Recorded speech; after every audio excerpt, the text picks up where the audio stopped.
Yeah, it's fine. Lucky it's yellow. Like yellow.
Clocking on, knuckling down and nicking off. Stop and stop, week in, week out, it's chock-a-block. Up like a shot, out of the cot. Get that buddy out of the hop. Start talking shop and taking stock and bump your way up to the top. Get your head down, ass up, back straight. Keep your mind on the job. Head down, ass up, back straight. Tighten your belt, do the job. What?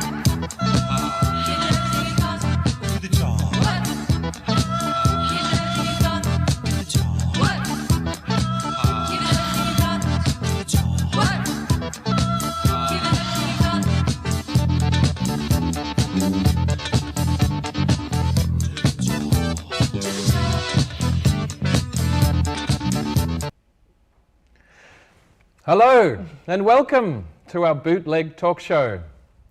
We are streaming live from the Brunswick Mechanics Institute as part of Next Wave's Radio Wave program. Welcome to wherever you're tuning in from and however you're tuning in. Before we dive in, we want to properly acknowledge the traditional custodians of the land that we're broadcasting from today. That's the Wurundjeri and the Boonwurrung people of the Kulin Nations. So we're eternally grateful for their continuing culture and their contribution that they make to the life of our city and this region. Both Dario and my own presence here is defined by our status as uninvited guests who implicitly benefit from the mechanisms of colonisation, or colonialism, sorry. So it's from this perspective that we'd like to pay our respects to elders past, present and emerging, and to all Aboriginal and Torres Strait Islander people in the unceded lands and waters of this nation-state, so-called Australia. So I also want to quickly take a moment to note that this project would not have been possible without the extraordinary voluntarism of countless people. Thank you, everybody. So we'd like to say a big thank you to Arts Front in Queensland, to Next Wave, to Blindside, and also to the City of Melbourne for their generosity in supporting this experimental, epic, long-form live stream. It's pretty long-form and very experimental, and we have some amazing artists and thinkers with us today in multiple rooms in Australia and in Europe.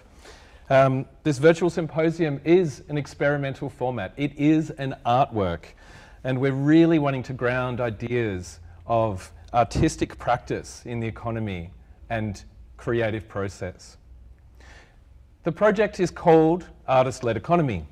The term was originally conceived by Rebecca Conroy, an artist who will be joining us later in the program as an agitator with the panellists in the Q&A. So she'll be expanding on some of those ideas then. So what is an artist-led economy?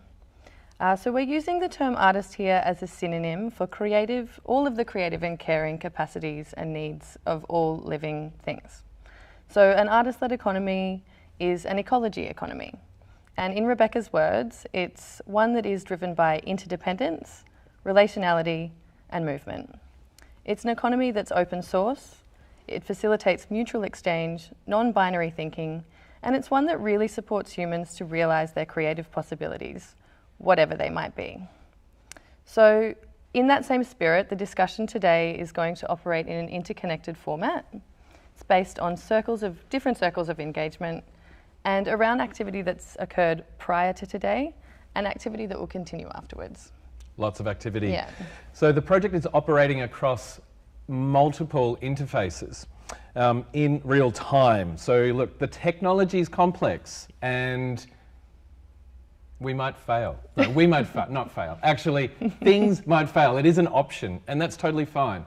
This is an artwork, and that is the risk that we take as artists, and that's why art is so important, because it actually allows you to explore reality and explore life and actually make with it. So, you know, we're doing that right now. So, you know, if all of a sudden you can't hear my voice, it's fine, because something else is going to happen.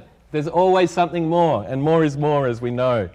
The other thing that we're going to be doing as part of this is one of our interfaces is that we're going to jump into the magic Zoom box and say hello to all of our agitators and panellists who are joining us from Australia and Europe.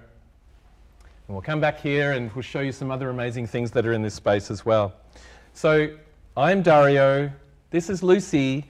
In this room with us as well, we have some amazing crew, and we really need to talk about Matt Gingold and Sarah Jane Woolahan, who have made this happen with us since COVID, kind of deep mass isolation about a month and a half ago. Somehow we all just pulled this together because, you know, it was necessary. So while we're talking and during the presentations today, there's another group of people who are collaborating online, and they're building an artwork that started 2 days ago. So we'll be crossing live to this work throughout the next 3 hours, but for now we're going to cross to Nat Grant in the studio to kick things off with a live performance. So Nat is an artist who we had programmed at Blindside originally, but was affected by the kind of social distancing regulations and the closing of our gallery. So we're really excited to have Nat in the studio with us today to perform to all of you.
Wow, that is so beautiful. It's like thunder and rainbows and just really deep and powerful. Thank you. So cool. Thanks. So Nat, as a real live artist here right now with us, Yes. could you talk a little bit about your relationship to this space and the materiality that you work with, and a little bit about what it means to you when you have the space and freed time to engage in your practice? Which is a really pertinent question right now, isn't it? Because we've had a lot of free time, some of us, but under even more stress and pressure than, say, we normally would. So who am I talking? Am I talking to you or the camera? Talk to us. I'm a freelance. What do I say I do now? I do things with sound. Someone said that to me once. It's like, yeah, that's it. I do things with sound. Percussion is the basis for a lot of those things. So I play the drums and sometimes drum, and sometimes with electronic manipulation, sometimes without, often with other people. And I also make radio and curate shows and lots of other things, as we all Awesome. do, all the hats. And I think I said to you yesterday when we came into this space, into the Mechanics Institute, how at ease I feel in this space because of the amount of time I've spent here, and that is thanks to them and thanks to Next Wave, who've supported me over years.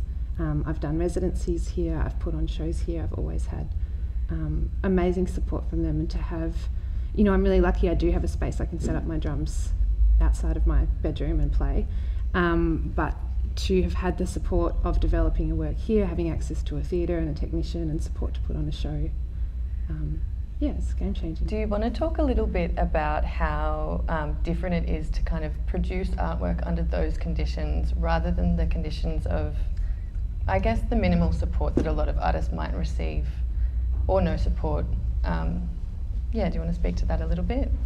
I think, I don't really buy into that tortured artist myth, and there is a freedom knowing, just having some kind of safety, whether that is physical space, whether that is having a contribution towards your rent or something like that, that frees up some brain space to actually just get on with it and make stuff.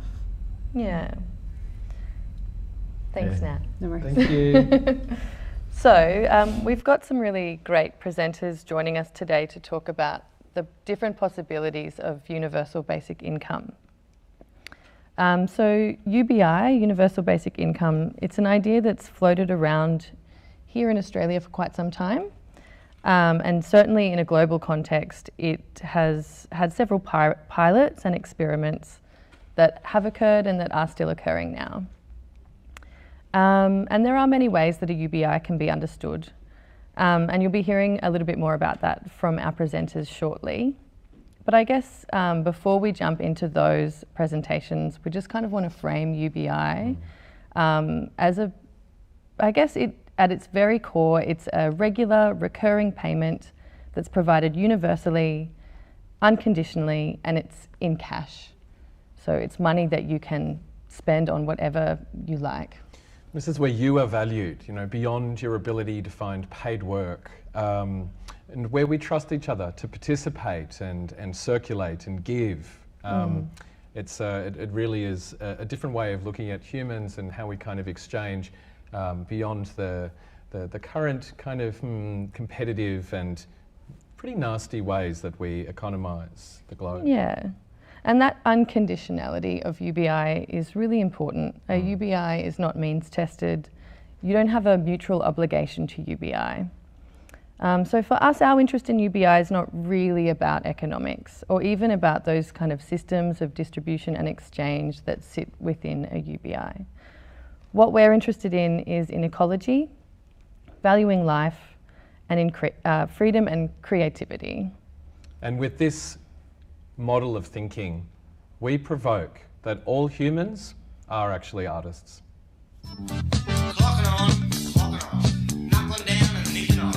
Stop and stop, week in, week out, it's chock-a-block. Up like a shot, out of the cot. Get that buddy out of the hop. Start talking shop and taking stock and bump your way up to the top. Get your head down.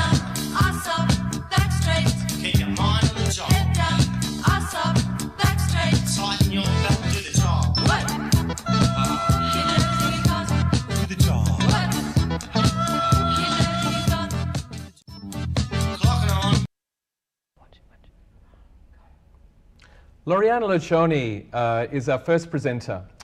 She is a PhD student at the University of Queensland, where she investigates the cultural and political feasibility of universal basic income in Australia. She also co-coordinates the Universal Basic Income Hub in the New Economy Network. Take it away, Loriana. Loriana Luciani.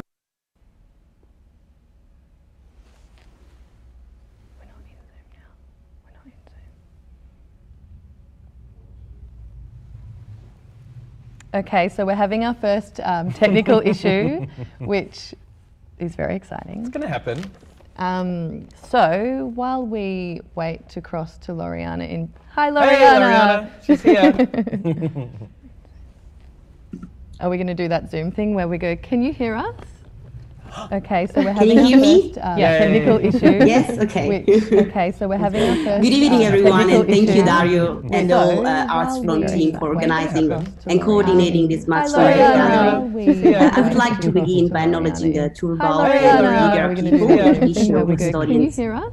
of the land in which I'm Okay, today, so we're having and our pay my first respect technical to their issue. elders, Yes, past and okay, present. so we're having our I first pay my technical respect to issue. international Yes, custodians okay, and so we're Arts From having our team for first organizing technical and issue. coordinating this much So, first of all, like organizing, standing, and coordinating. I would also like to dedicate this talk to the late John Tomlinson of the land, not only a passionate and famous Ham advocate of the land, but also the man who made this and great forest plantation leading everyone, and also connected so many people that I like to including on the pastor and late also many years. I would also very watching, which is an activity that embodies not only and emphasizing our value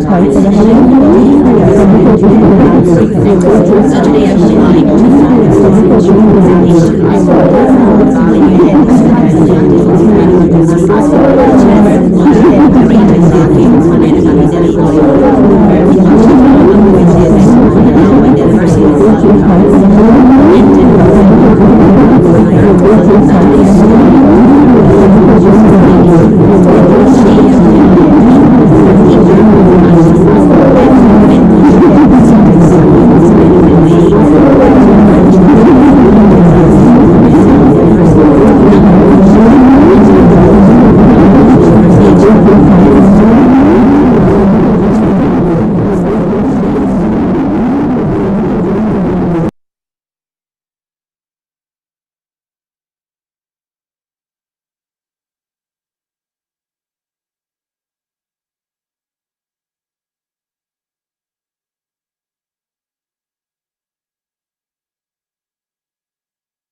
left in general has not been able to present it so far.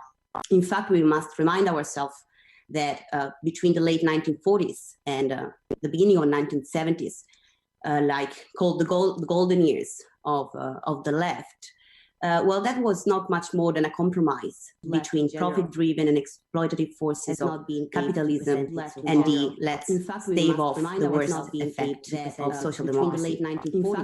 So this credible, convincing, comprehensible and comprehensive vision of the new possible is long overdue. And regardless of the multiple threats and crises, and regardless of the suffering which is recorded in both material inequality rates and in this pandemic, both health-wise, obviously, but mental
We're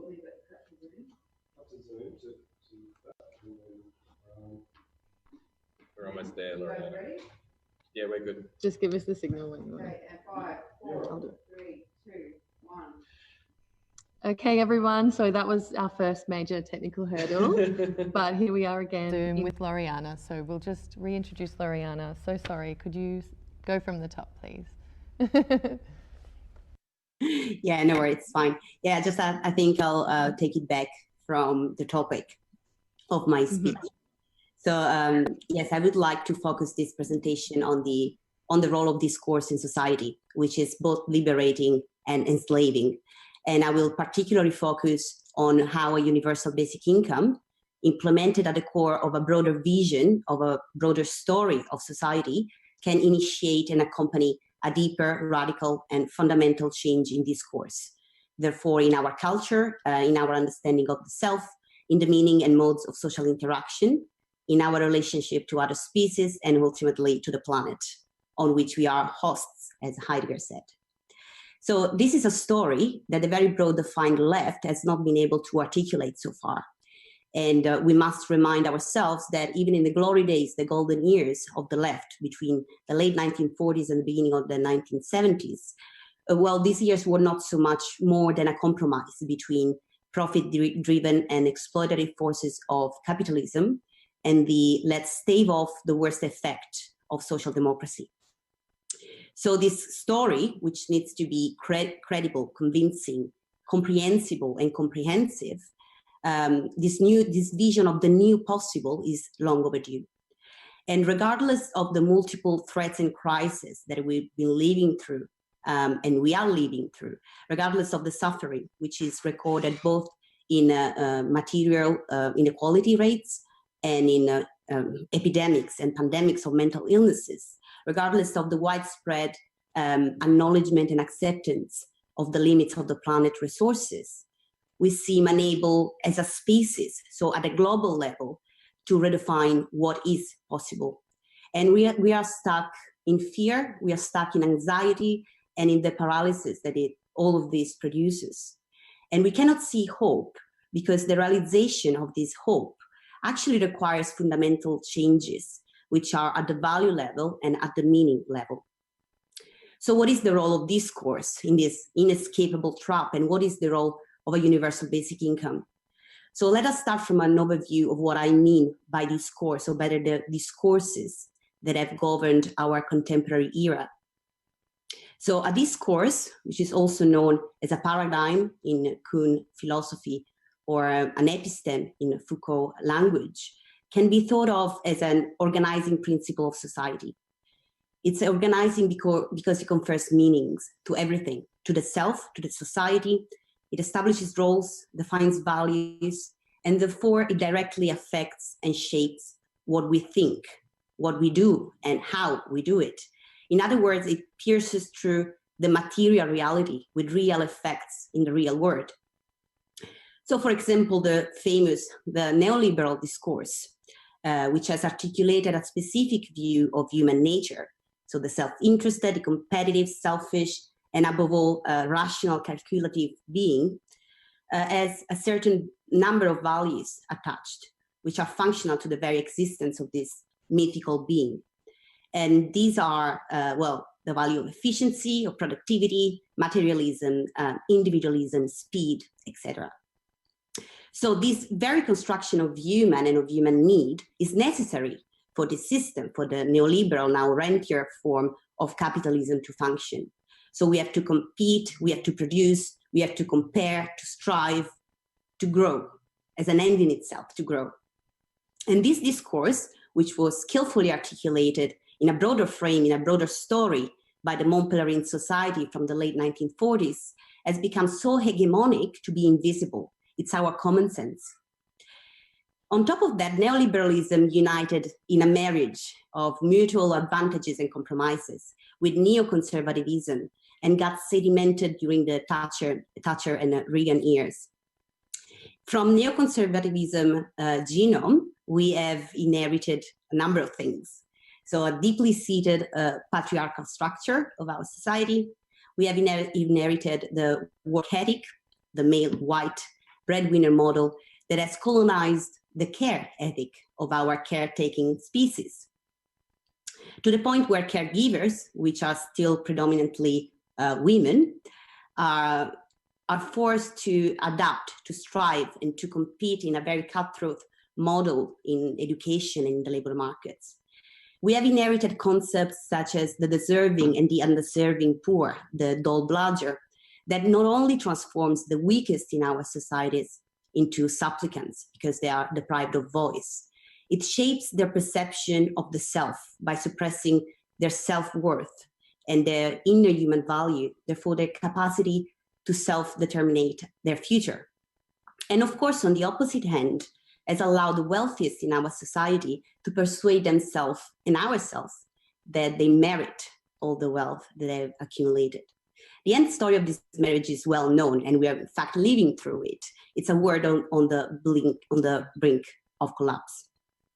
So what does have a UBI, a universal basic income, do with all this? Isn't UBI just some conspiracy from Silicon Valley, or some hardcore socialist dream of authoritarianism, or some decrepit communist last hope? Well, I think that these are understandable questions, and there is an understandable fear that underlies these questions, which is given by our common past and present. However, there is also a lack of hope in this question, and it's a lack of hope that worries me. It's a shortage of what Mills called the sociological imagination, and it's a form of resignation, really, to accept that humans might truly be what modern discourses have made us to believe. I would instead argue that a universal basic income, understood in its broader sense, so firstly, it's universal, which means that every citizen, regardless of age, is entitled to it, and it's not means tested. Unconditional, in the sense of being obligation-free. There is no willingness to work test, and it's paid on the individual, not household basis. It's basic, so we can think of it as a floor on which everyone can stand and build their lives in whatever way they want, so that there could also be a top-up from other incomes, and one that needs to be high enough to offer a real exit option from labor markets and market logics. And also importantly, talking to the broader left, one that does not substitute for the public funding of quality education, healthcare, and additional services that might be required. And ultimately, it's an income, so it's paid in cash. It's not any paternalistic measure of provision of goods and services, and it's not based on a charity principle, which underpins the current welfare states. It's based on a right principle. And it's in this rightful share of the commons. It's the rightful share of the knowledge of the social wealth that we have inherited as a species that we find one of the three philosophical bases on which UBI stands. And the other two bases are philosophical bases are libertarian conception of freedom, which is the freedom to choose and the freedom to say no, and the Republican conception of freedom from domination. So this universal basic income can become the core policy of a fundamental discursive shift that will enable the cultural, social, psychological, socio-political, and economic shift towards a society built on the values that were listed at the beginning. So it's interdependence, equality, universalism, social and ecological justice. So how can we do it? Well, universal basic income needs to be framed with other circulating progressive discourses and articulated with their deeper values. These discourses already exist, and a universal basic income articulates their values in the following ways. Firstly, it embodies a refusal to measure social value and personal dignity of human beings based on their participation in the production and in the consumption process, which rings true for the broader post-productivist discourse.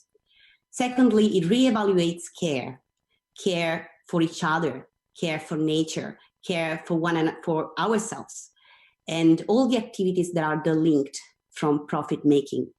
In other words, it allows for the mutual recognition of autonomy as human beings, and it fosters trust, which is so much needed in our society. It is paid at the individual, not household basis. Therefore, it could address unequal and gender-based power relationship within the household. And this is obviously shared by various strands of feminist discourse. It democratizes the politics of time towards more time-rich and less consumption-oriented lifestyles, so that it can undermine the commodification of everyday life and facilitates a sustainable transition within ecological limits, as ecologists, environmentalist discourses would demand. Its universal character means that it might strengthen social solidarity and social cohesion because it's universal. Everyone is treated equally.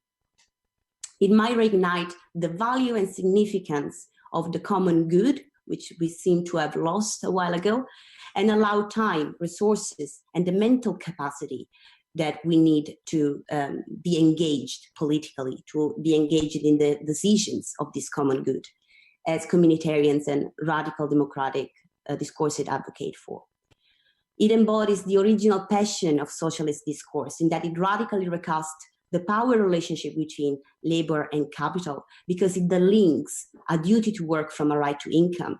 And by doing so, it does not deny that paid labor gives some form of dignity. It does not deny that paid labor functionally structures time. What it does is that it broadens what we as a society define and recognize as valuable work, and enables the possibility to say no to jobs that have no intrinsic psychological and social value. It removes domination from state bureaucracy, from employers, from husbands, from market logic. It allows for self-determination and for risk-taking, which is so much demanded by left libertarians.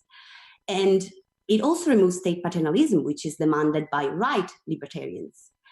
Ultimately, it frees up all the human creative forces to redesign technologies, their use, and the distribution of their benefits, which is very unequal and impacting society in very different ways.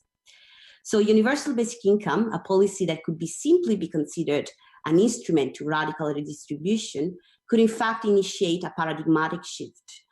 And if it is all now in the hands of us, certainly as citizens, but also of the broadly defined progressive left, to maturely deliberate, addressing their differences, the internal differences, not suppressing them, and to articulate the similar values and political demands in a much needed vision.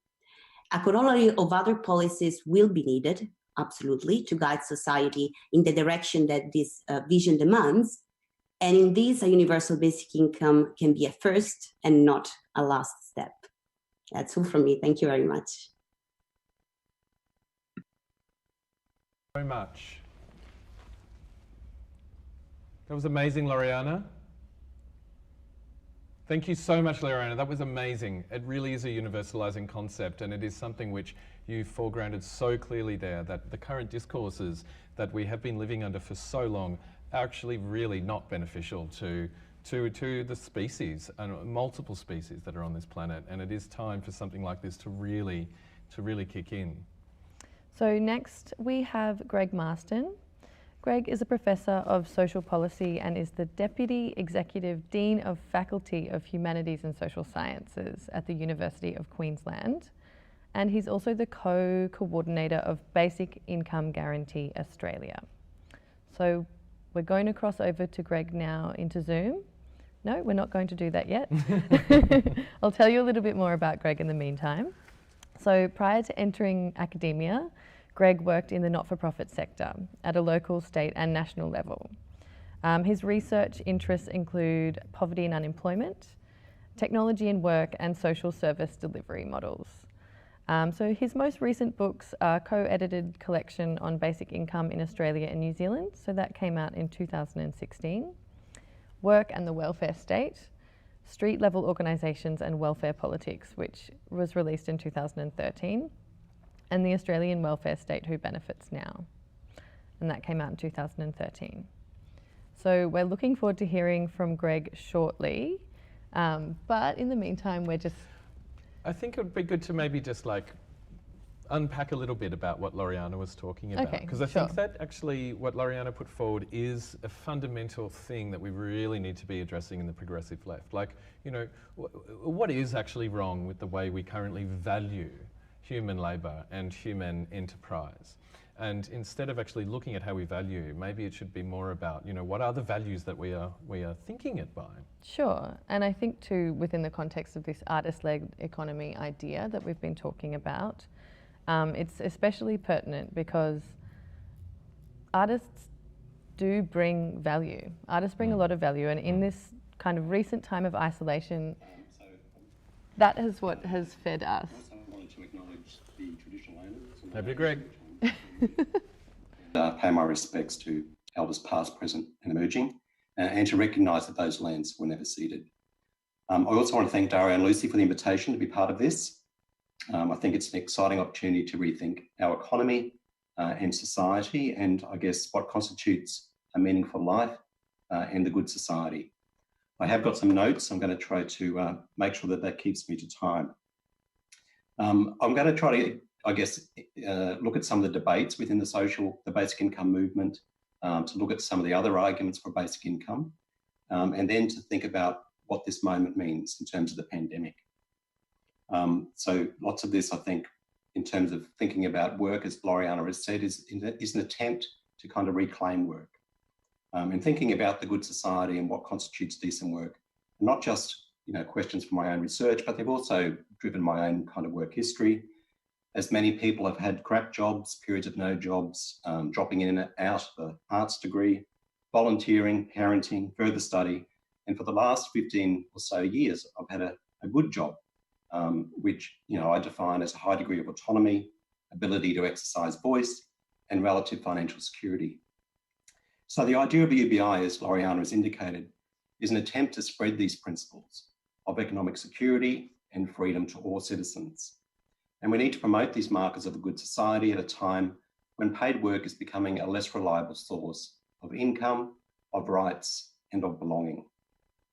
A UBI is an attempt to loosen the tight coupling between income and labour. A UBI treats economic risk and economic security really as kind of two sides of the same coin. So if we want people to experiment in the new economy with alternative sources of income, we need to develop a new craft, or if they want to develop a new skill, then we need to provide security to allow room for risk. So contrast just to the present in terms of what we do with people who find themselves unemployed. For the last 20 years or so, what we do is we cajole people down one path through a social security system that is really more of a surveillance state than a welfare state. In my research, I've spent the last 10 or 15 years following people who spend their time in pointless training programs, dead-end jobs, work for the dole schemes. Worse still, some return to work programs actually prolong unemployment. After all, spending a working week attending pointless workshops, performing mindless tasks leaves little time for real education, parenting, volunteering, or looking for a real job. So our whole approach in the so-called welfare to work programs in this country and others is really to add cultural insult to economic injury, to borrow a phrase from Nancy Fraser. This isn't a war on poverty, it's a war on the poor. And so it's for all these reasons that the U in UBI stands for both unconditional and universal. In fact, some UBI advocates would privilege the unconditional over the universal. They would tolerate targeting of assistance if it would mean we could have a basic income sooner rather than later. And I certainly respect this point of view because it's pragmatic. It promotes a stepping stone approach. For example, we could, as a society, decide to give a basic income first to young people who we know face difficult transitions after leaving school. We also know that young people in the context of this pandemic are reporting high levels of anxiety due to financial insecurity. We could also target a basic income to older people who typically face high rates of discrimination in the labour market. Or alternatively, we could take a place-based approach and target basic income towards communities, particularly those affected by bushfires and other crises who are struggling to bounce back. Communities that are having great difficulty at the moment getting government assistance.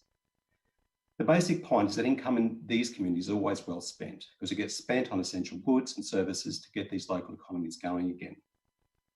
But having said that, the stepping stone approach is not without its ethical dilemmas. Who should be in and who should be out, and how long should some groups wait? So these are the kind of issues that would prevent some of the sorts of cross-sectoral alliances that Loriana spoke about. So nonetheless, I think we need to acknowledge that This is an important debate, and that some people would rather emphasise the unconditional rather than the universal. Sometimes I think these positions are held, though, because of people have an outdated attachment to the paid work ethic and the social contract. My own view is that we need a new social contract for the 21st century and be a bit more imaginative about the sorts of activities that make the world go round and make the place worth living in. As Loriana said, of the care ethic, care for the environment, the arts, leisure, and yes, even idleness. History reminds us that a paid work fetish is a relatively recent phenomenon, really a product of the Industrial Revolution. Pre-industrial societies never worshipped work. They worshipped multiple gods, such as gods of wisdom, the sky, or the sea. And as long as we continue to be obsessed with work, work, and more work, the number of superfluous jobs, or what David Graeber calls bullshit jobs, will only continue to grow. Luckily, there is another way.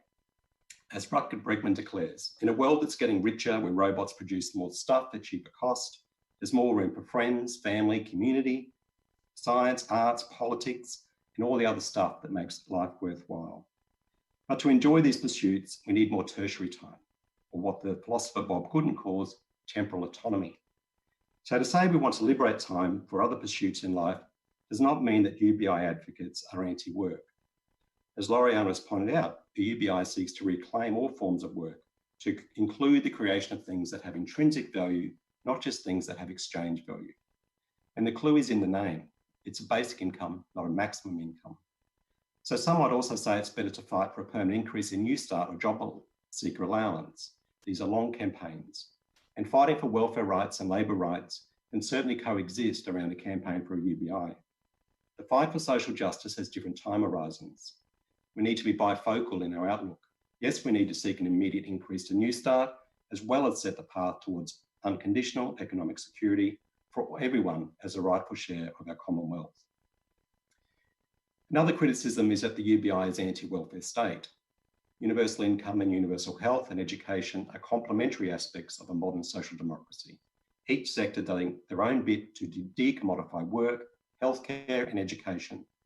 To be sure, there are libertarians that would favour cashing out their welfare state, giving people a guaranteed minimum income to drive a user-pays social services system. But egalitarians reject this model. Now, I just want to briefly turn to ecological justifications for UBI, because I think there's potential synergy here between social, environmental and economic goals. But again, steering this course will require significant changes in how we think about work, welfare and our tax models. Because basically it's counterproductive to force people to work in jobs that simply fuel unsustainable consumption. So I think there are three main ways that a basic income could contribute to helping address climate change. First, an adequate universal basic income would reduce income inequality, which has a positive flow-on effect for the environment. Reducing income inequality promotes pro-environment social values and attitudes, which makes inherent sense when you think about it, as people with basic levels of economic security have the mental bandwidth to think about more than just their survival. Second, the combination of shorter working hours and the universal basic income can reduce our carbon footprint. It is estimated that a worldwide shift to a shorter working week over the course of this century would almost halve the carbon dioxide emitted into the atmosphere, depending on the baseline scenario for each country. The combination of redistributing working hours and introducing UBI will allow people to set their own optimal paid work, leaving time for the other things. Third, the universal basic income could potentially change how we move in and out of cities, given that transport and housing account for about 60% of carbon emissions. So we might see less reliance on the daily commute from the urban fringe to the city, and we might see resurgence in localism, some of which we started to see in the very early stages during the lockdown. So some of these kind of discourses, as Loriana said, we could cultivate and allow them to flourish. Which, in my final comments now, I just want to turn therefore to the crisis and all of its kind of dystopian, utopian possibilities. As artists, you already have a good sense of the disjuncture between the world we desire and the world that is. You have creativity, an ethic of care, freedom of expression, hope, imagination. And on the other hand, a real experience of bureaucratic overreach, control, economic insecurity, devalued social identities in the broader polity. All of these thoughts and emotions come to the surface in the face of crisis. but we also look for lessons as we search for what a pandemic can teach us. As Waleed Ali recently said, pandemics don't change us, they reveal us. They expose how we've organised private and public responsibility for health, housing, income and labour. There are significant disparities between those with low paying conditions and those with relative financial security. Pandemics also revealed the cultural judgments reflected in excluding artists, university workers and migrant workers from JobKeeper payments. This injustice is immediate, it's real and it's unfolding before our eyes. But the future isn't fixed. We live in a time of flux or friction that could lead to unpredictable and uncertain outcomes. We get a glimpse into what might be a possible future rather than the all too predictable future. Like others, I've read a lot about the pandemic, but some of the best work is coming from novelists and who ask the basic question, what were we doing before the crisis? Was it necessary? Was it desirable? One of my favourite pieces on the pandemic was written by Arundhati Roy, who describes the pandemic as a portal, a gateway between one world and the next. Roy writes, our minds are still racing back and forth, longing for a return to normality, trying to stitch our future to our past and refusing to acknowledge the rupture. But the rupture exists, and in the midst of this terrible despair, it offers us a chance to rethink the doomsday machine we have built for ourselves. Nothing could be worse than a return to normality. So let's refuse normality because normal wasn't healthy. To go in a new direction will require courageous leadership and for all of us to be aspirational. We need to start by asking what it would mean to craft a worthwhile ethic rather than slavishly follow a paid work ethic. To quote Hartley Dean, we need to be life first, not work for first in how we think about social policy and the economy. So we need to reframe, and reframing isn't easy. We're going to need all hands on deck, and we're certainly going to need the arts, because we learn empathy and capacity for imagination through reading fiction. And as Einstein once said, imagination is more important than knowledge, because it's imagination that fuels a desire for a better life and a fairer future. So we certainly need new research and new knowledge to reframe, but we also need others to help us reset the parameters for the good life and the good society. And certainly one of the exciting developments in the UBI movement is working with artists, poets, photographers and cinematographers. We had planned an exhibition in September this year based on work of a Canadian photographer called Jesse Gollum. The exhibition was going to be entitled Humans of UBI, which builds on the internationally renowned Humans of New York. Jessie was part of the Ontario Basic Income Experiment. She started taking photographs, collecting stories of people that were in a better place after moving on to the Basic Income pilot. Unfortunately, the project and the exhibition is delayed, but it illustrates the sorts of collaborations that are possible between artists, activists, and researchers. So to finish, UBI may not be the right answer. It is certainly not a silver bullet. What UBI does is force us to ask questions about redistribution, recognition, about ways to address economic insecurity and precarity, about how we might value a diversity of social and cultural contributions to the good life. And with the right questions, imagination and local experimentation, we can create what the late Eric Olin Wright called a real utopia today. So let's seize the moment and do it. Thanks for listening. Thank you very much, Greg. Thank you so much for that. I think that last bit at the end when you kind of talked about the kind of gateway between one world and the other, or one world and the next, really resonated with me. I definitely am feeling that at the moment. I think that we're kind of still stuck, kind of not there, but not into this next world yet. Yeah, did you want to say anything about that? Oh, no, we'll talk again with Greg during the Q&A. Yeah. And I think, it is the gateway. In a way, yes, I do. I guess it's kind of maybe a good opportunity to talk about, why do we want to do this? What is the gateway for us? What opportunities are we looking for?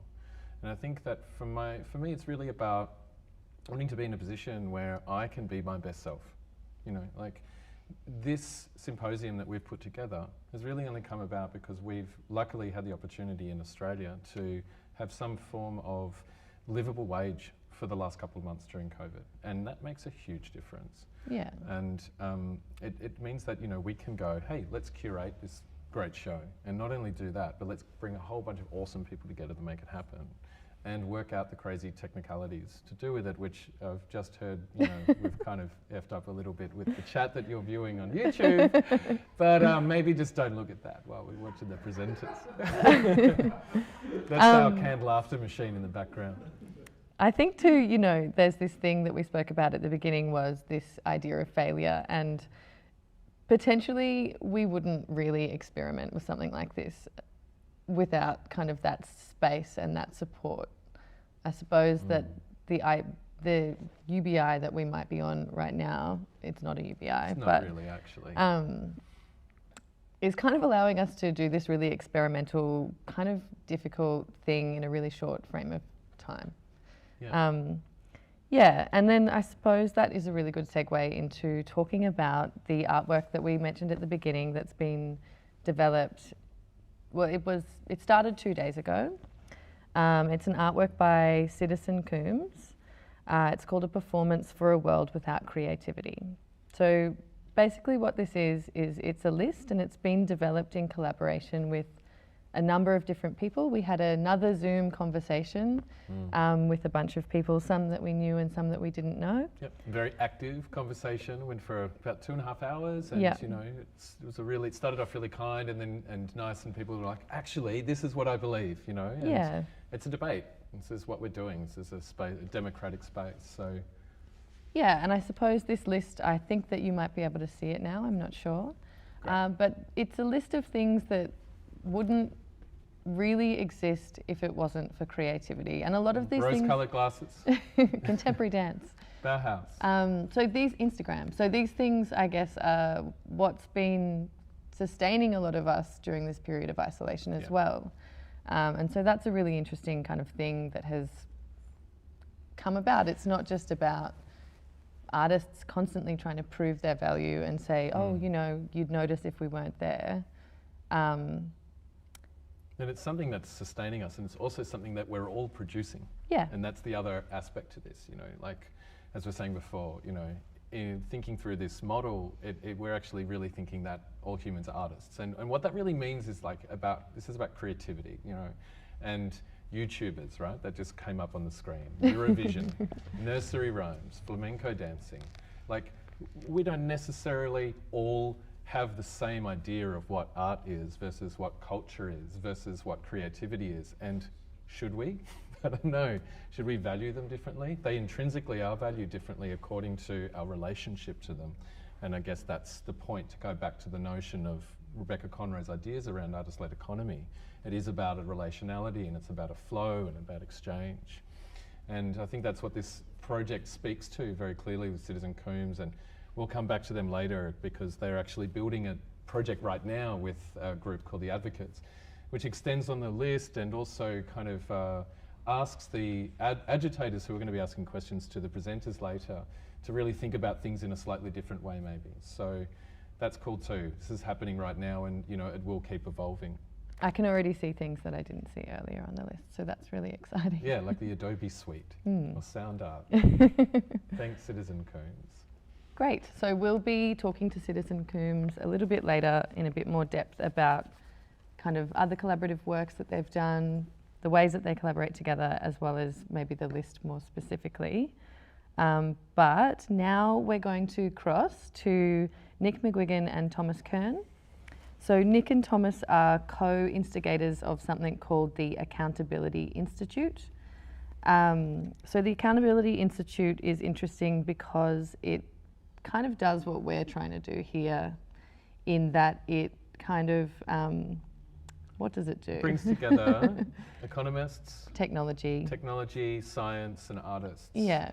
To look at new ways of doing economy. Yeah. Or accountants, sorry, not economists. And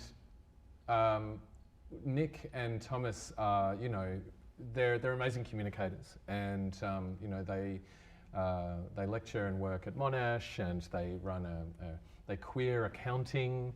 It's one of their kind of, you know, famous things that they're kind of on about. And why is that important? You know, like where the queer theory kind of aspect of, you know, what we're kind of talking about. We talked a bit before about experimentation and creativity. And for me, that is, another way of actually understanding that is through queering. Yeah. Totally. And having we talked about it in the beginning, to use Conroy's words again, it's a non-binary kind of approach to the economy. Yeah, it's not fixed, right? So, these things can change. Now, in capital, things can change too, but often those things that are changing, we're just having to consume them because those changes are happening at another level that we don't have access to. And the kind of, the profits, the good things that are coming from that kind of labour and that change is flowing up to people who are accumulating it. And it's... yeah, obviously that's something which doesn't really benefit the world. It doesn't benefit all of us. No, definitely not. So we're having to continue to talk a little bit longer because I think we're having technical situation. No, we're going to throw to it. We're ready for Thomas and Nick. Welcome. Hello. Having us. We too would like to acknowledge the people of the Kulin Nations on the lands in which we are gathered here today. We pay our respects to the elders past, present and emerging. So hey everyone, I'm Nick. And I'm Thomas. And we're part of the Accountability Institute, which is really looking at trying to bring art, science, economics and technology together and kind of have conversations around accounting and accountability. So we're kind of both accountants. We apologize. Sorry for that. But we've been asked to come in and do a little bit of how we account or the accounts, how we're going to cost out this UBI system. So we're just going to throw to our presentation slides.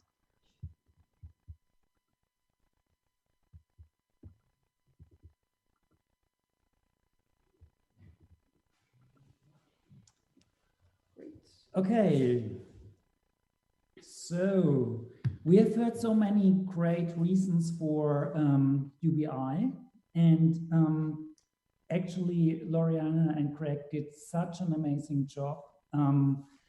I don't want to repeat it all, and they could do that in a much better way than we could do that as accountants. We love to talk in numbers, which we'll get to in a minute. Sorry for that.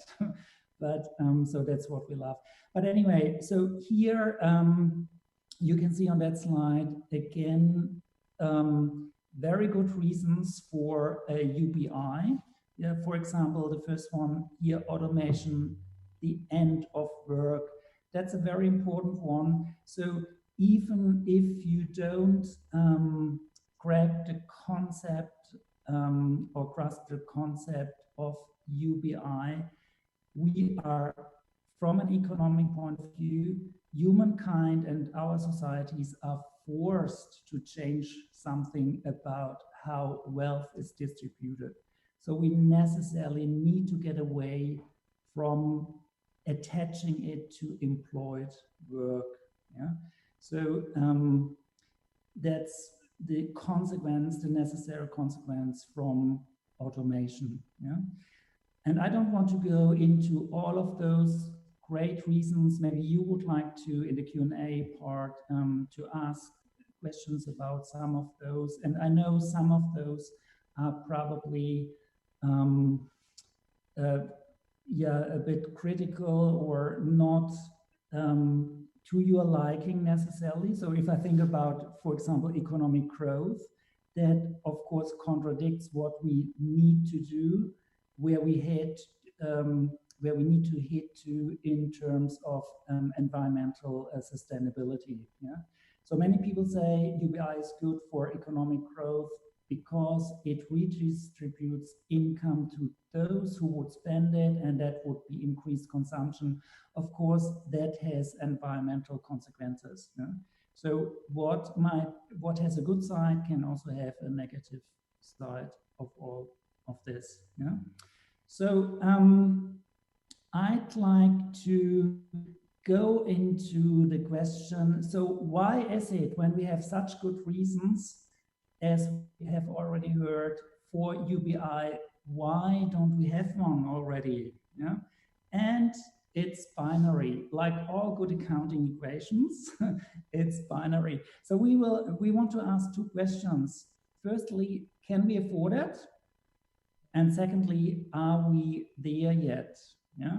So the first one comes from the biggest argument against UBI. You can hear from governments usually, and also from business circles and more the right-leaning people, if you like, the market people who believe in markets. And they say we can't afford it. And then the second reason might actually lay within us ourselves. Am I ready for it? And that will be the second part, what we would like to talk about.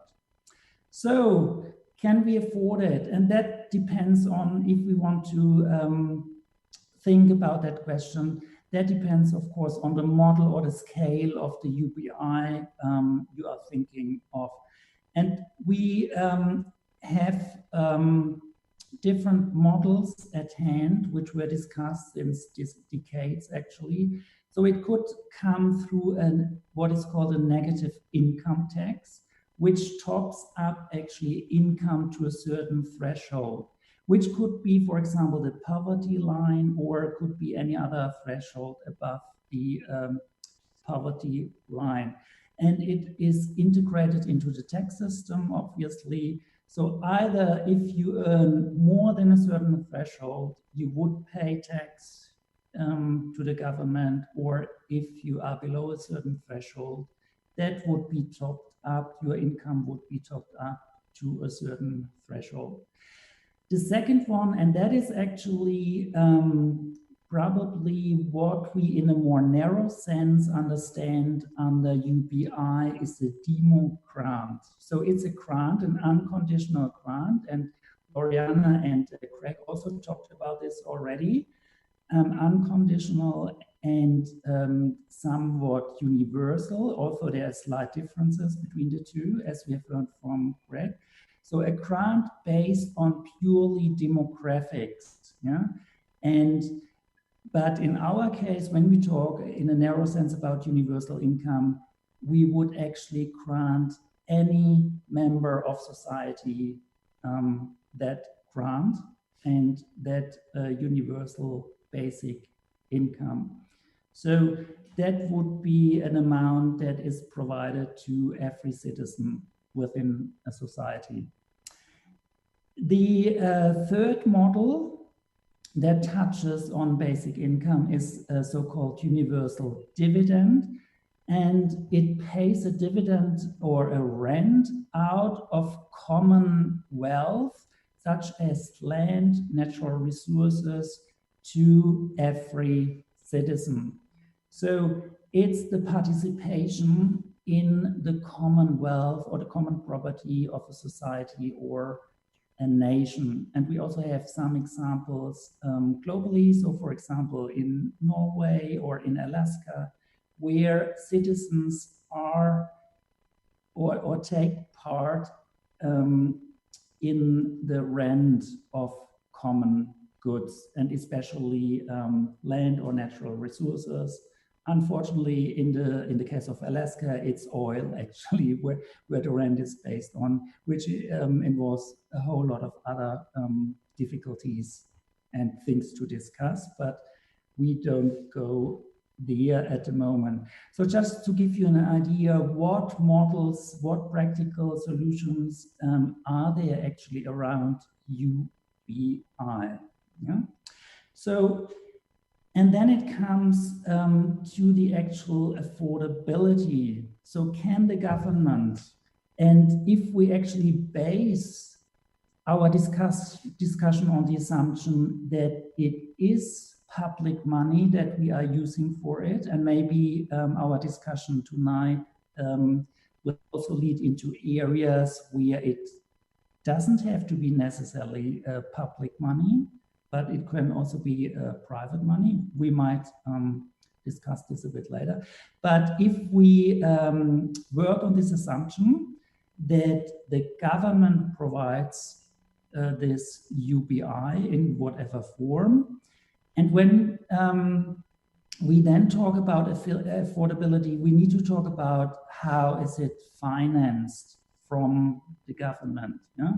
And so there is many forms to finance such a UBI. For example, one part that could contribute to the financing is the savings from other welfare payments and their associated bureaucracy. And that's also an argument that is brought into the discussion very often from people supporting UBI, that we actually save a lot of bureaucracy which is attached to the current welfare system. Yeah?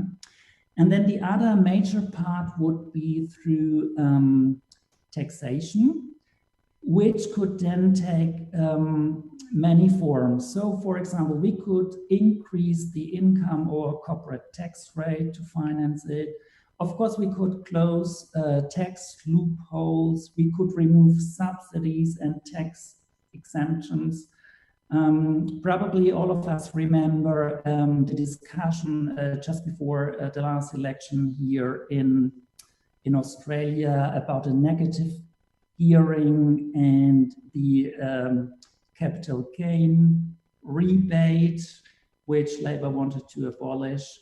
And so that would bring in, of course, more income for the government that could then be spent, for example, on UBI. We could increase GST, and there's many models around in the world, and discuss where we would actually finance it, at least partly, through the taxation of consumption, which GST, of course, is. Yeah? We could introduce a carbon tax, for example, and actually address two problems at the same time. We could bring down carbon emissions, which we need to do. We need to address climate change necessarily. And we could use that carbon tax actually to also fight income equality and to get to all the advantages we have discussed before. Or the last item here on that list, which is of course not exhaustive. I just wanted to give you a glimpse about what is possible, what can we discuss. The last thing is economic rents on land and natural resources, and that relates directly to the universal dividend model I showed you just a slide before. And some people say that would be a tax, and therefore it's here under tax, but other people say that's actually not a form of taxation and would put it as a separate item. But again, I don't want to spend too much time on such details. So to finish up my part, and then Nick will be taking over the more sophisticated, more philosophical parts, because I'm more the number guy. I just wanted to introduce you to two modeling examples, which we found and which were done for the Australian context. So I apologize to any international audience, but that's just examples for Australia, how we could go about financing those things. And for example, Ben Phillips from the ANU, for example, did a modeling for a scheme that would give Australians, every Australian citizens benefits equal to the age pension. So that would be around $23,000 per annum for singles or $34,800 for couples. I'm not sure if that might have changed in the meantime. So that was back in 2018. That might have increased slightly, but anyway. So that would be roughly so also that you have an idea what would be the benefit for every individual citizen.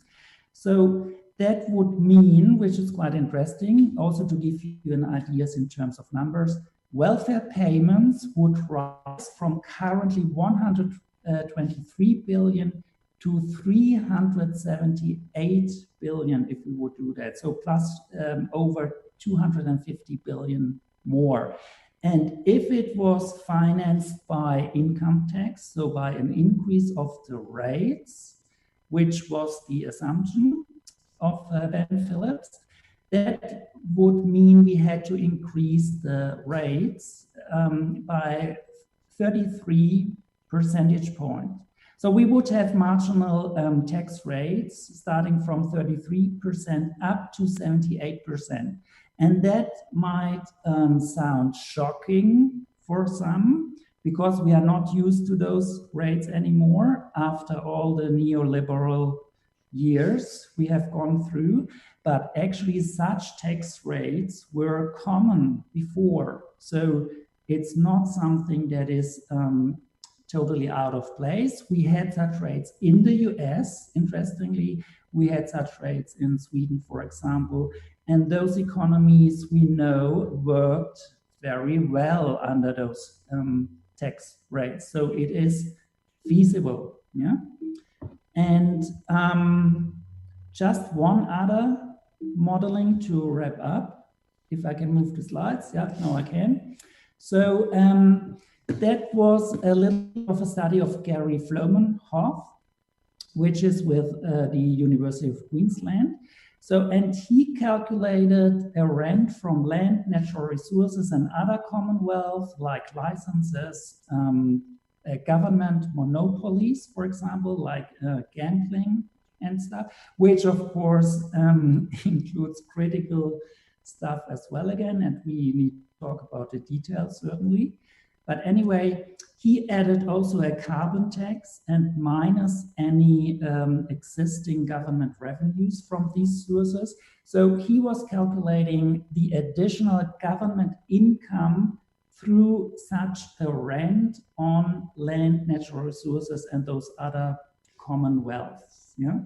And he came up, and that was 2017, with an amount of 289 billion of additional government income, which could be used, for example, if we divide it by the 24 million or so citizens in Australia, they would get $12,000 per year as a UBI. So that is even more the amount, more than was needed for the age pension model I showed you just a slide before. So again, this is not unrealistic, and we have become used to such numbers, especially in recent weeks, when we just throw out the government billions of dollars, like 130 billion first for the JobKeeper model, which then turned out to be only 70 billion. But anyway, as you can see, there is room for playing and for experimenting actually with UBI. But I leave you with that, enough numbers, and I pass on to my better half. Thanks so much, Thomas. So the second part of the kind of what we were trying to unbreak or break down was asking the question, are we there yet? And I really like this image because for us, it represents essentially our relationship with money. How we would do anything for money, how we work and we identify both by earning money and also the work in which we do to get that money. And it's kind of really embedded into the way we think about ourselves and the way we interact and the way we live.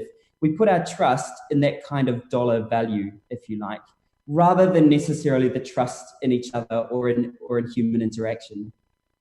And so that's kind of gone really deep into the way we're thinking about ourselves as individuals. There's no such thing as a free lunch, for example. In business schools, we often talk about competition and that being competitive in business is really good because we've got to be able to win that dollar and obviously generate a profit. And so I'm kind of curious about unpacking that, because we need to think about a way in which we can unlearn some of quite a lot of those inherent things that we educate inside business schools, absolutely. So we need a way to build up some of our rethinking around those current societal values and how that might happen in recent times. And of course, in recent times, we've seen that happen. So we've seen that happen recently in Australia when we were able to achieve marriage equality. And what would be the marriage equality movement, if you like, for UBI, for example? And of course, that wasn't easy. One, that took a lot of resources and it took a lot of strategic integration of a number of different key players inside organizations, but also external to organizations as well. And so I kind of think about what is the role that art plays in disrupting some of our values through time. So if we think about social change always occurs when all of these things interact and integrate, etc. And I'm kind of, when I think about art, I kind of think initially to Ryan Presley's work. Ryan Presley, an Indigenous artist, his recent work called Blood Money is just fascinating. He uses the symbol, or the infinity symbol, which I found really interesting when you put the infinity symbol on a dollar value. Because in this way, he's talking about the kind of recurring, iterative circulation of money, and the value that money has is circulating through a community all the time in infinite ways, just going around and around and around a community with an infinite value. And so I'm really interested, and we're really interested about how art can play a role in disrupting some of what you're seeing on the screen at the moment. The idea that this kind of ways of thinking, this fluid way of thinking outside the binary needs to happen inside the education, within government agencies, within professional accounting bodies, for example, within our business schools and the way we educate. Our education needs to be much less binary. It needs to be much less about debits and credits, for example, and look at the fluid nature of accounting and accountability and kind of design an accounting system around an ecological systems design, for example.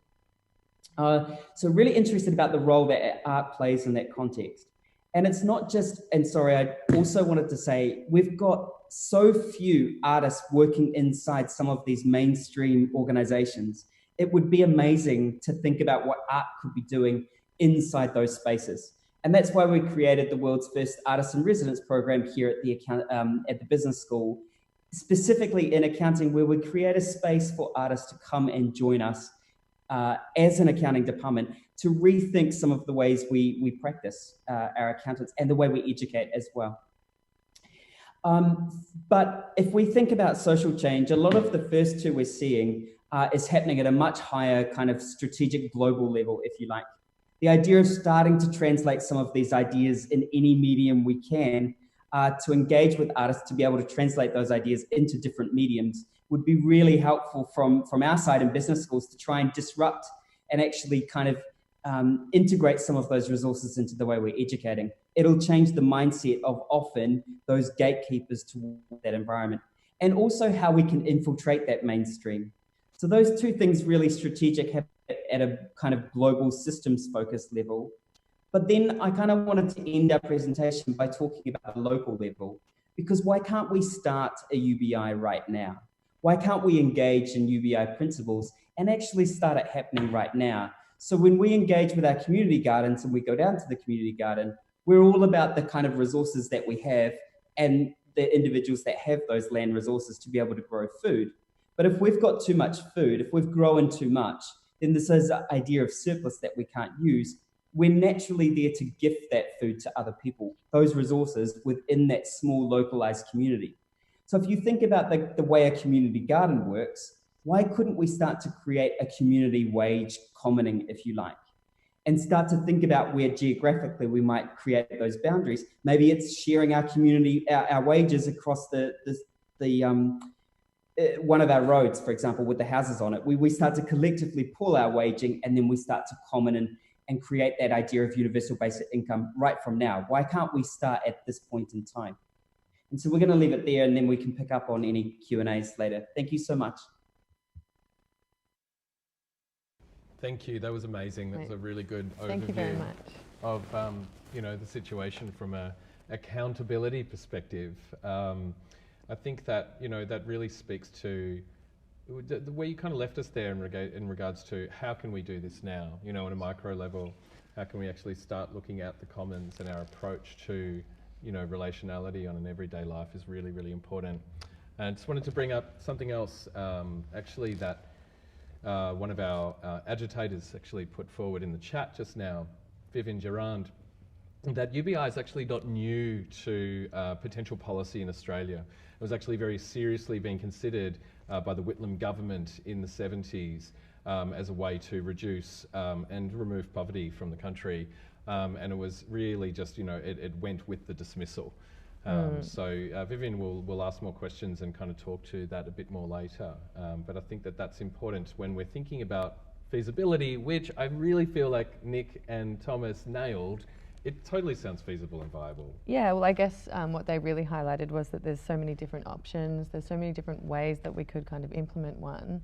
It's not one UBI for all, I suppose. Yeah, that's right. And it's something which I guess, needs to adapt to local situation and, over time, if that's how we think we want to be living as people, then, we scale it up and then we start looking at how it works across nations and how it works across the globe, etc. So, but it has a different face according to its location. So thank you very much, Nick and Thomas. We're now going to introduce Charmaine Crowe. Charmaine is a senior advisor at the Australia Council of Social Service, otherwise known as ACOS. She leads the organisation's work across social security policy. Charmaine is directing the campaign currently to increase unemployment and student payments at ACOS, the Raise the Rate campaign. Welcome, Charmaine. Thank you so much, Dario and Lucy, and thank you so much for the invitation to present this afternoon. It's really a fantastic opportunity, and it's been a fantastic discussion so far. I would also like to acknowledge the traditional owners of the land upon which we meet.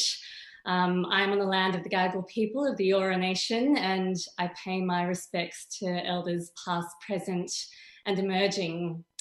Look, I am going to talk about ACOS's position on the future of our income support system in Australia in this time of crisis.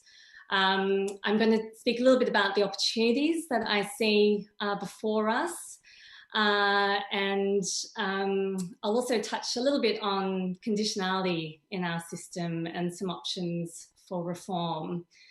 Now, perhaps somewhat controversially for this discussion, ACOS doesn't actually have a position on universal basic income.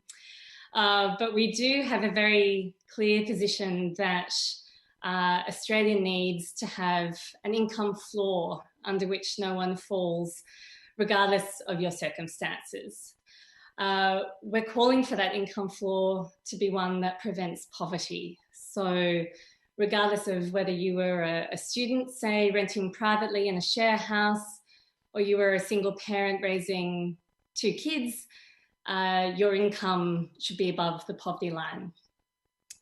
I think the reason why we've not delved too deeply into developing policy on a universal basic income is because our focus has been and continues to be lifting up the incomes of people with the least. Many people participating in today's event and watching today's event would know that before COVID, the rate of unemployment payment was about $40 a day, well below the poverty line. Students had an income of even less, of $33 a day. And there is a wealth of research to show that no one can survive on such little money. And people were going to great lengths, like not showering regularly to save on electricity and water bills, regularly going without meals. 90% of people that we surveyed said that they would regularly skip meals. So in a wealthy country like Australia, clearly that is an absolutely unacceptable situation. It is unfortunate that it took a pandemic to see the government to act and increase these income support payments. But I must say what has happened, or what has resulted, is the largest increase that we have seen in the history of our income support system. And it's also the first time that unemployment and student payments have seen a real increase, so above inflation, in 26 years. I should note the last time they were increased, they were lifted by $2.95 a week. So That gives you an understanding of how people who are without paid work have been treated in this country. We every day are receiving emails and phone calls from people who have had their payments increased. And I just want to go through some of those because I think they really demonstrate what this actually means for people. I heard from Amanda in Melbourne, who has 2 teenage boys. She was able to replace her broken fridge. And one of the first things she did was go out and buy a trolley full of groceries to fill that fridge. She couldn't remember the last time she was able to do that. I heard from Michelle in Perth, who was able to enroll herself in an allied health course. She's 56 and she wanted to pursue a career that she's passionate about. She's concerned if the government takes away the doubling of the income support payments that have passed because she may not be able to complete that course. We have heard from several women who have been able to escape violent relationships as a result of the higher rates of payment. So this demonstrates how critical it is to ensure that people's incomes are at least above the poverty line, because when they're not, they trap people in horrible situations that no one should be subjected to. I just want to touch a little bit on some of the research I'd like to see, because I know there's plenty of researchers involved in this afternoon's talk. So here's my plug. There's obviously plenty of research out there showing there are higher rates of poorer health outcomes, poorer education outcomes among people with low incomes. That's really clear. What we don't have so much of is research that shows the causal link between a low income and experiencing poorer health and education outcomes on the other side.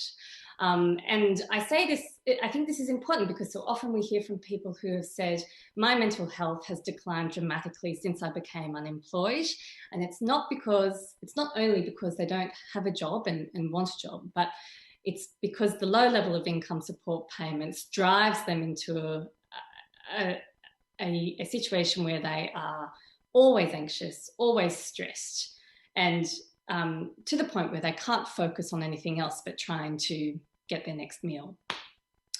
2 academics from the London School of Economics and Political Science in the UK, Keris Cooper and Kitty Stewart, who sound like characters out of a Wes Anderson film, but they did some excellent research on, basically did a systematic analysis of the research that is out there, and there's not much, but they found that for kids growing up in lower income families, income definitely matters.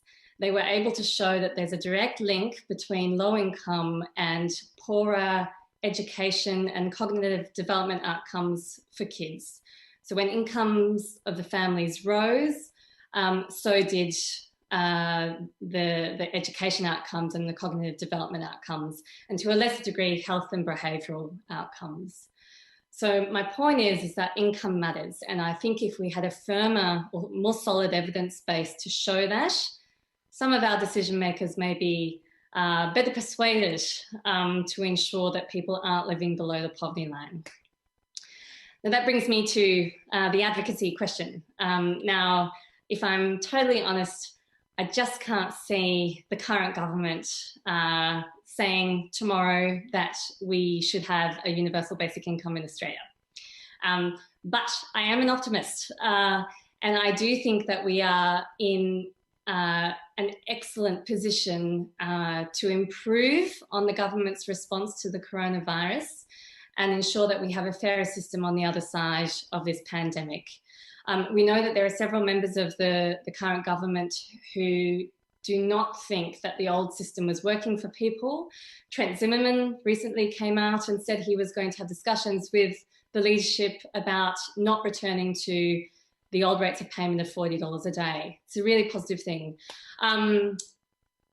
The other thing to mention is that it's expected that by September, when these payments are due to be cut, there'll be about 1.7 million people who are receiving them. Now, if they were halved, there would be a huge backlash. And not only would it be a tragedy for almost 2 million people in our community to throw them back into a life of poverty, but we'd probably also see, if not a double-dip recession, the economy certainly going backwards at a time when we are already in a bad position. And I think this is why many business peaks, economists and other conservative commentators are urging the government to not go down that road.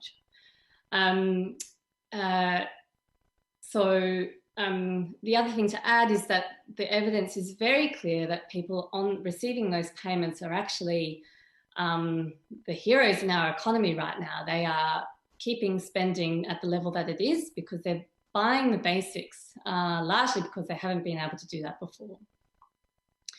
Finally, I want to touch on conditionality. Now, something that this crisis has very clearly demonstrated was that Australia had gone way too far in terms of the conditions tied to payments. One of the first things that the government did, even before the mass job losses took effect, was to remove a bunch of conditions tied to payments, from waiting periods through to, not allowing any new people that have come into the system go onto the cashless debit card. I think it's very clear that particularly in the last 15 years, mutual obligation has gone too far. Of course, the government suspended mutual obligation requirements during this pandemic. And the question is why? Yes, okay, there are not the jobs that are available that there were beforehand. But I think there's also was a very clear sense that we cannot expect to subject so many people to this very punitive system that well and truly punishes you for being on a low income. And I do hope that COVID-19 sounds the death knell for work for the dole, which is probably one of the biggest failures in public policy that we have seen in recent times. It improves people's chances of getting a job by 2%. So I am hopeful that on the other side of this pandemic, we move away from a system that forces people into doing activities for activity's sake, that punishes people for being unemployed, to a system that actually supports people to get a career that they want, that is more so based on trust than compliance, and that is actually tailored to meet people's needs so that we don't have this cookie cutter approach to employment services, and that we have a system that actually helps people. Because at the end of the day, I think we all want a system that supports people to build themselves up rather than pushes them down. So I might finish by saying that although I don't think that a UBI is just around the corner, I think we are in a really excellent position to create a fairer system that ensures that every one of us is protected against economic insecurity, and that we have a true safety net for when we need it, and that we have a model that supports all of us to thrive and build the lives that we want. Thanks so much. Thank you very much, Charmaine. Thanks, Charmaine. Thanks for really getting to the brass tacks, I guess, of welfare and the policies and the lobbying and the work that's currently being done, and also the effect that, as you've mentioned quite a few times, the current COVID payments have actually really made on people's lives in Australia. We'll be hearing more from Charmaine later during the Q&A. We're now going to, yeah? Do you want to say something more? Sorry? No, I don't. I'm going to throw it to David Pledger. Can you introduce David? So David Pledger, we're really excited to have David in today. So David is a contemporary artist working with and between the performing, visual and media arts in Australia, Asia and Europe. So David regularly comments on matters of artistic practice, cultural policy and arts activism, as well as the artist's relationship to society. So we're really excited to hear what David has to say. So we're going to cross live now to David. Thanks, David. Thank you. Good afternoon, good evening. My name's David Pleasure and I'm the very recently appointed Minister for Artists. I'd like to read from a prepared statement, if I might. As of this morning, dated Thursday, May 28, 2020, the federal government has instituted a series of significant changes to its arts and cultural policy. The following changes will be made and, where appropriate, changes to the relevant legislation will take effect immediately. The Australia Council for Arts Organisations will be renamed the Australia Council for Artists. The distribution of agency funds that has hitherto privileged major organisations over smaller organisations and independent practising professional artists will be inverted. The arts industry will be newly described as the artists industry or the industry of artists. I know, I don't think we can legislate that one. No? TBC, we're going to do a TBC on that one. The Social Security Transition Act will be amended to provide a new assignation for artists that provide an exemption to reporting requirements which will relieve them of the burden of proof of job seeking outside their profession. Board positions on all arts and cultural institutions and arts companies will be spilt. 75% of these vacant positions will be made available to artists. Artistic directorships and directorates, that is CEO positions of all arts and cultural institutions and arts companies, will be filled by practising professional artists, thus providing working life pathways for those with a skill set, that is artists. These changes will come into effect immediately where appropriate or in transitional stages where necessary. The Prime Minister himself has instigated these changes after experiencing a road to Damascus moment. In tongues this morning, the PM said, and this is a translation, our economic recovery will be highly creative. Our new economy will be artist-led. All media inquiries should be directed to the PM's Chief of Staff. So taking up my ministerial hat, I'd like to acknowledge the lands of future First Nations peoples on which I have worked and lived, and those of the Kulin Nations on which I currently live and work. I'd like to say that the miracle that has been outlined by the media release is probably the only government intervention that can save Australian artists from the servitude that they've been subjected to for some years. That or the UBI, at least the discourse surrounding the UBI. But let's not get ahead of ourselves. I'd like to tell you a story. It's a short story of the material conditions in which Australian artists lived before the outbreak of the COVID-19 pandemic. From 1990 to 2010, direct funding for individual artists in Australia fell by 1/3. So that's over a 20-year period. Now, a significant part of direct funding for individual artists is funneled through Australia's national arts agency, the Australia Council for the Arts. So statistics relevant to the agency are a pretty good indicator. The agency's own research tracks reductions in artist populations and the ever-increasing precarity of the artist's life. These conditions are often linked to the material conditions of Australia's small to medium arts sector. Over the last 5 years, the number of small to medium arts organisations funded by the National Arts Agency decreased by 34%. As such, the small to medium sector has disappeared. There is now only a small sector. Conversely, the major performing arts organisations have increased by 8% in the last 2 years. According to the agency's most recent annual report, 75% of its funding goes to organisations, 59% of which is protected for major organisations and 16% of which is competitive for the small sector. The remaining 25% is split across council initiatives like audience development, professional development programs, marketing webinars, international engagement, and projects to support independent arts practice. As of March 2020, when the $5 million Resilience Fund was announced, support for independent arts practice constituted a rather strange fraction, 1/37 of the Australia Council's total budget of $185 million, to be made available to the nation's 50,000 plus practicing professional artists. It's not very much, is it? So the COVID pandemic hasn't really caused any of this. It simply brought into sharp relief the working reality of the Australian artist, a consequence of the interweaving of colonialism, capitalism, and patriarchy into the fabric of mainstream political and economic culture, and ultimately the public sector and civil society.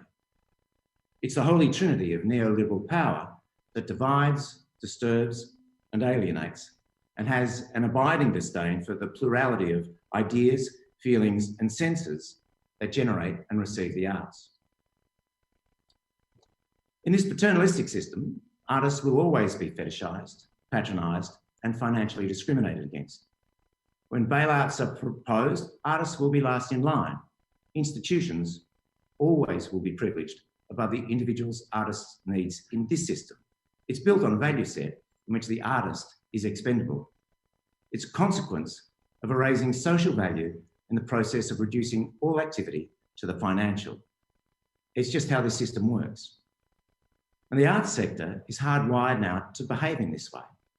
Artists have shifted their language from sustainability to survival to extinction. What happens on a micro level in the arts sector is a distillation of what happens on a micro level in our society. The values and behaviours of one are the values and behaviours of the other. They feed into each other.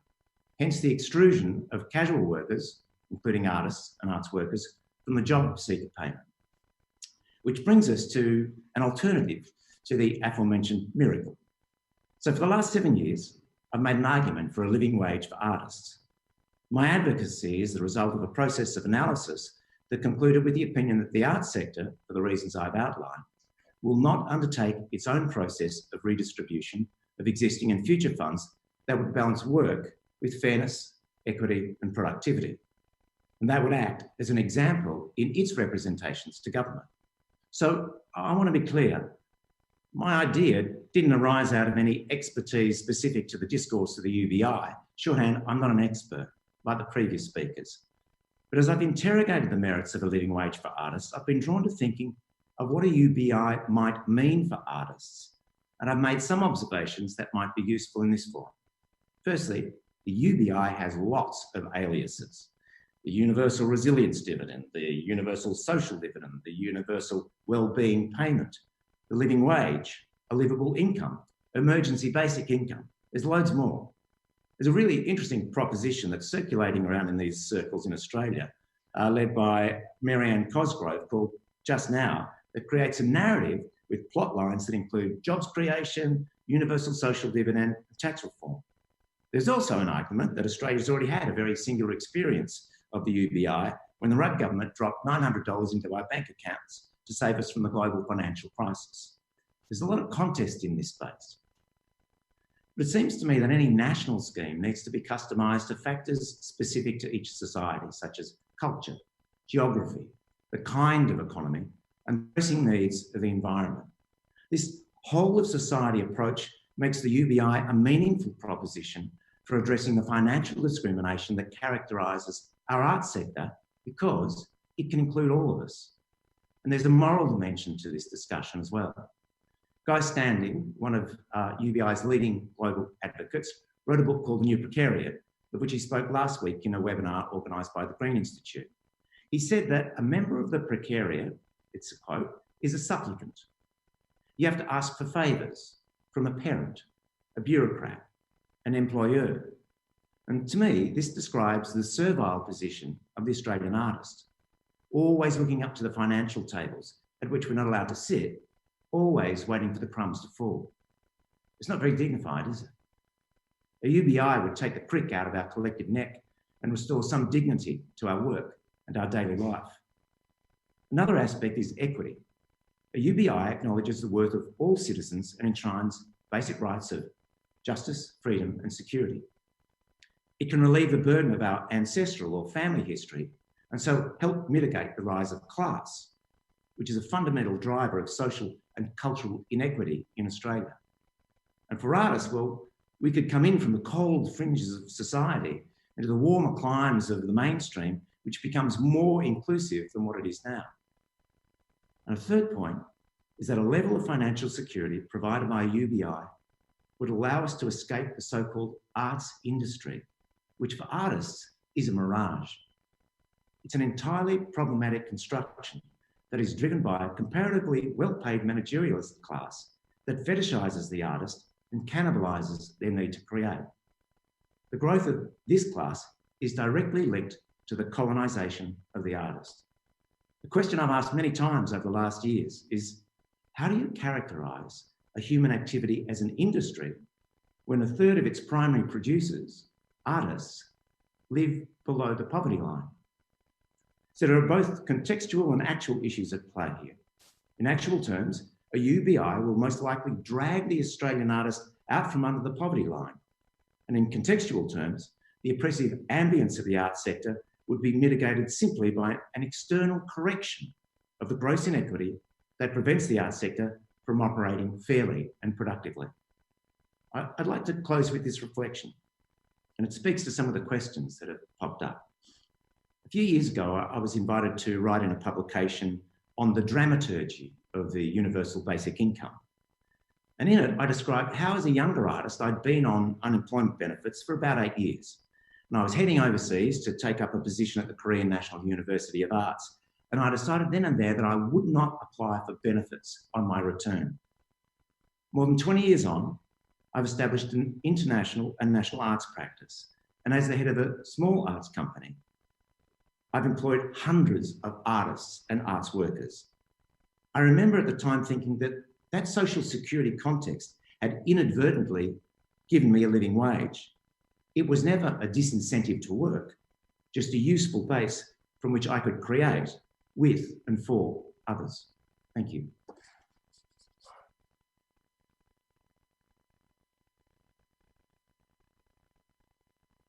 In a nutshell, about the relevance of the artist and the artist-led economy and the benefits that something like a UBI could actually really have for the people that we're currently calling artists.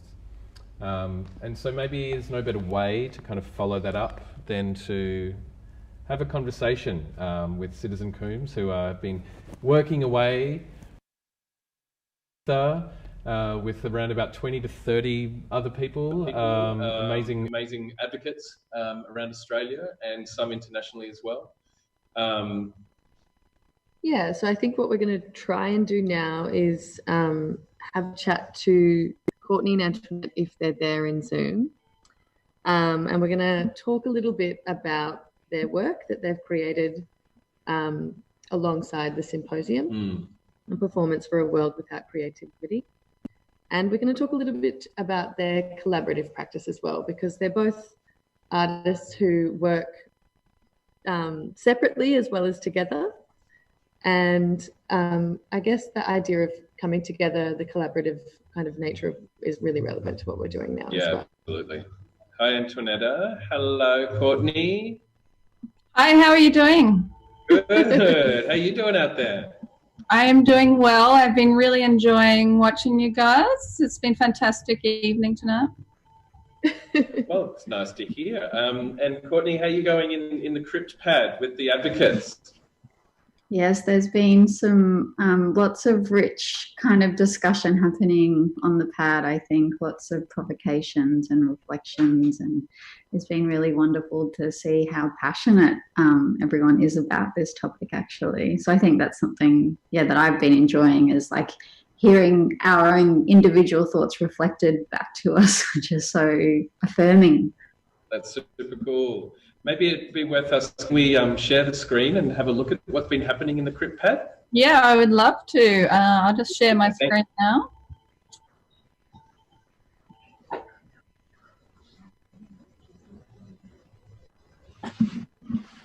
You might have to get in a little bit closer to your device wherever you are and squint your eyes a little bit, and you can see this little pad. So what we've got here is the list that was previously developed on Tuesday that's been added to over the last couple of days by Citizen Coombes. And I reckon that list is going to probably keep going. Is that a safe assumption? Yeah, I think that sometimes you hit a brick wall when you're trying to make the list happen, and that's why we always work with other people. So for us, I think bringing in all of those voices is really important, and I'd love to see this list keep going, because as we know, there are so many things that we would not be able to enjoy without those who are operating within the gig economy. Yeah, totally. I think, it's endless and it's evolving, which is why we collaborate, isn't it? And we're just saying before that your collaborative relationship is a little bit different from your own personal visual art practices as well. Can you maybe just talk quickly a little bit about what it means to both of you to collaborate and for so long with each other? Well, we begun collaborating in, I believe it was 2008. Is that right, Courtney? Yeah. When we started with two other people, we started a artist-run initiative, and Kate Woodcroft and Catherine Sagan worked collaboratively, and Courtney and I worked collaboratively, and we came together to create the artist-run initiative. And we've been making work very sporadically, might I say, since then. It sounds like there's a bit of a theme going here. It's like the artist-led, artist-run, you know, like why are we all so obsessed with artists, you know, being in charge of things? Well, if we don't do it, who else is going to do it? Be in charge of anything, so we have to do it for ourselves. Yeah. But it's also about community, right? Like, I think being an artist is being connected with other people who see the world or want to see the world from a particular perspective. And I think there's real joy in coming together and trying to imagine a different way of being. I think that's what artists kind of do best, right? And so it's nice to do that with other people. Totally. Absolutely. I think another kind of point to add to that too is that you might have seen at the very beginning the artist farmer, the artist carer, the artist lover. The artist is so many other things, and that that multiplicity, I suppose, is where the joy is in the artist-led space, in the artist-led economy, in things that we like to drive collaboratively with other people, I guess.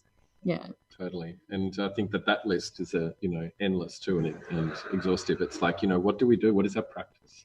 Yeah. How do we care? How do we do community? How do we, work with each other? How do we learn?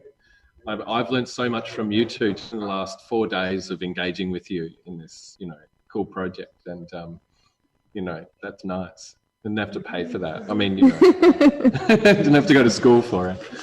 Yeah. Is there anything else that you want to kind of, you've made list works before.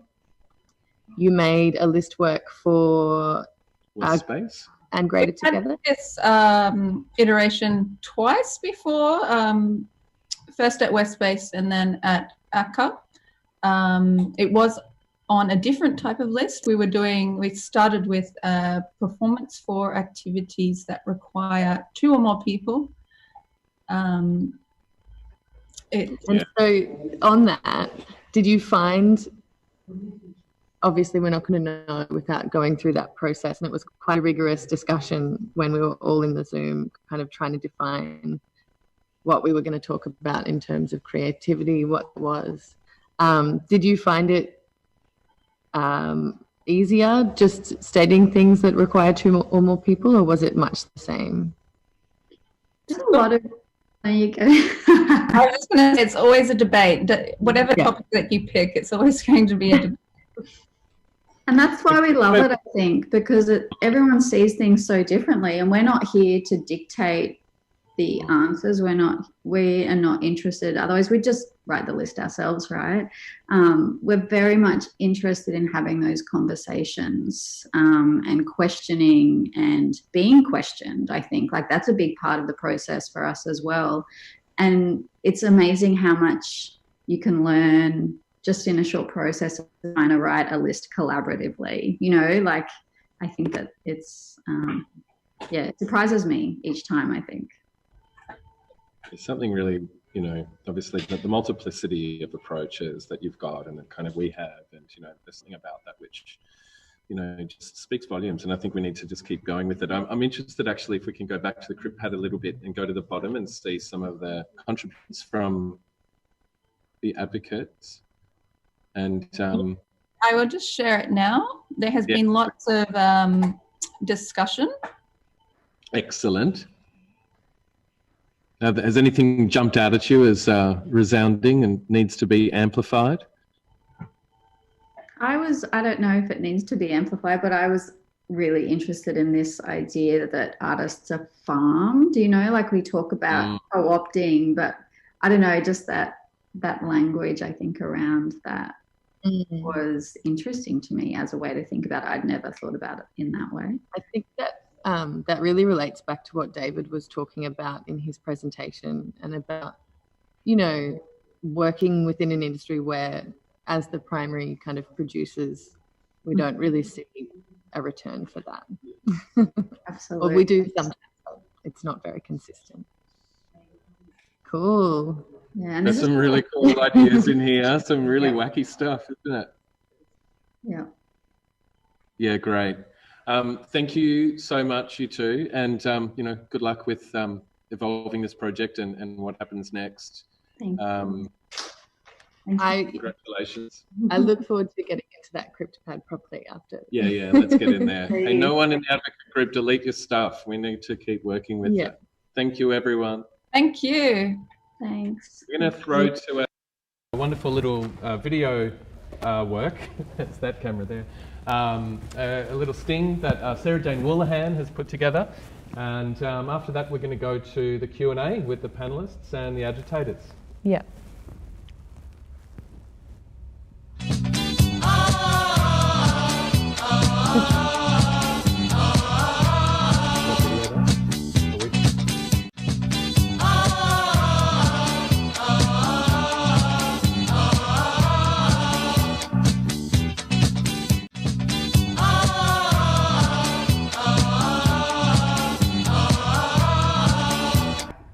Hello. Okay, hi everyone. So what we're doing now is we're jumping into Zoom and we're adding everybody into the call. So we're about to start the Q&A. So we're probably just going to have to be a little bit patient while we get everything up. Got a couple more. We've got waiting for Vivian. We've got all of our presenters. There's Yoni. Hello. Hello, Vivian. Hello, Nithya. Hello, Rebecca. Hello, David. Hello, Greg. Charmaine. Loriana. Nick Thomas. And Lucy in the corner there.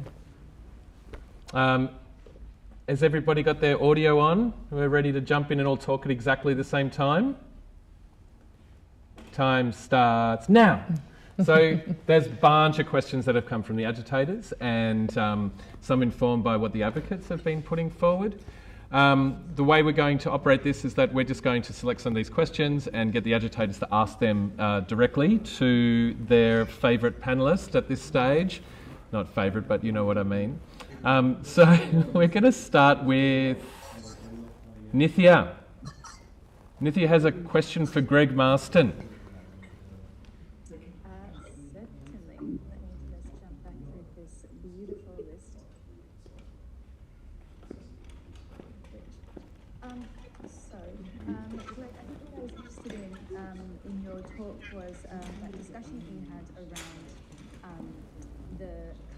Insult, and also the discussion around this idea that UBI is going to decrease employment and how those two things speak to each other.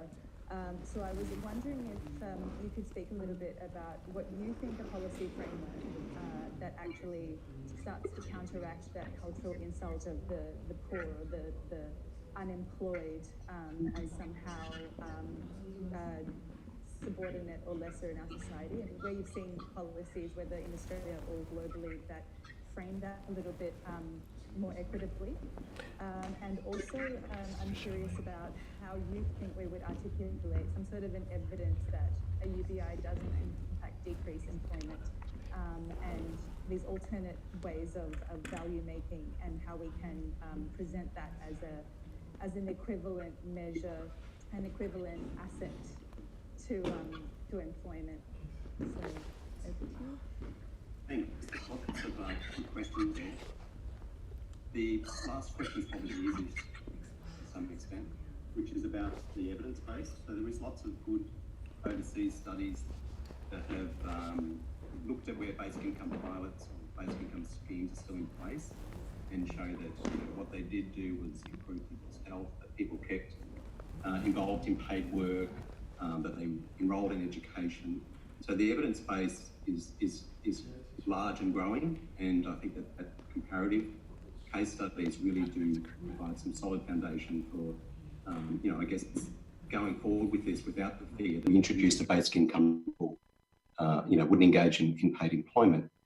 Having said that, I think that at the same time you want to, as we're talking about in terms of the cultural politics, open up all the ways in which people make a contribution, but recognising that it's a really difficult task because these myths run very deep in our society, particularly around deserving and undeserving, as Loriana was talking about. They go back to the Elizabethan poor laws, the principle of lesser eligibility, which said that basically you've always got to make the worst paid job look better than state support, and we've also always had a very strong surveillance approach and control approach to people in poverty.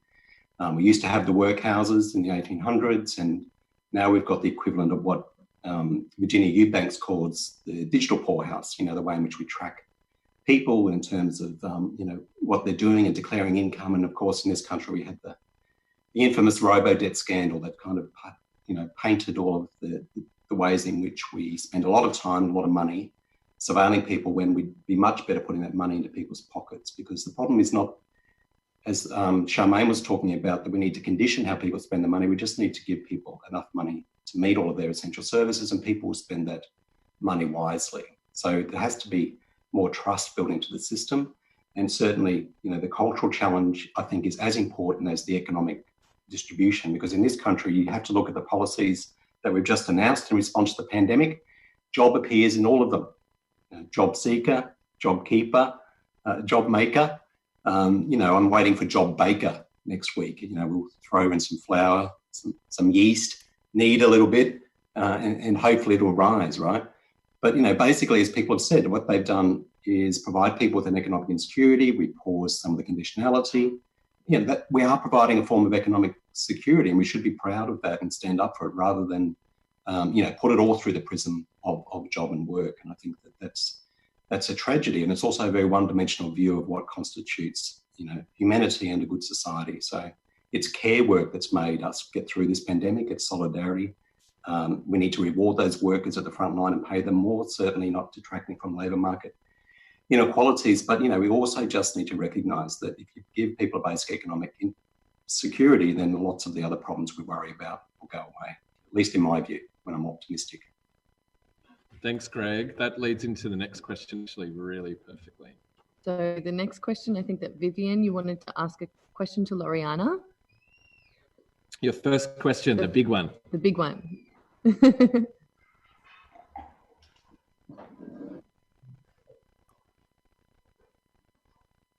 Just looking for what I wrote earlier.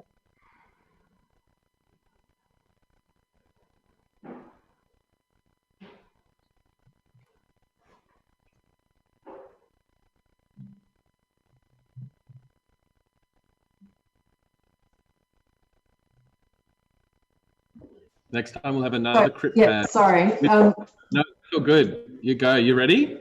Yes. Basic income may enable us to shift from an exploitative, extractivist capitalism to an ethics of care that respects the dignity of all life forms. And Pope Francis recently advocated for the need for a universal basic income and said that now is the time for people to be put at the centre, united to heal, to care and to share. But care work, as we know, is often performed behind the scenes and taken for granted. It tends to be poorly paid, if at all. Yet without such work, human beings wouldn't survive. In what ways do you think, Loriana, that basic income can grant visibility and privilege economies of care, bringing them back to the centre of how we operate as a society? Thank you very much, Vivian. That's an amazing question, and I think it touches at the core of my previous argument, in the sense that, so universal basic income is just simply a policy instrument. The way and the effects that it will have on society, it really depends on how we frame it.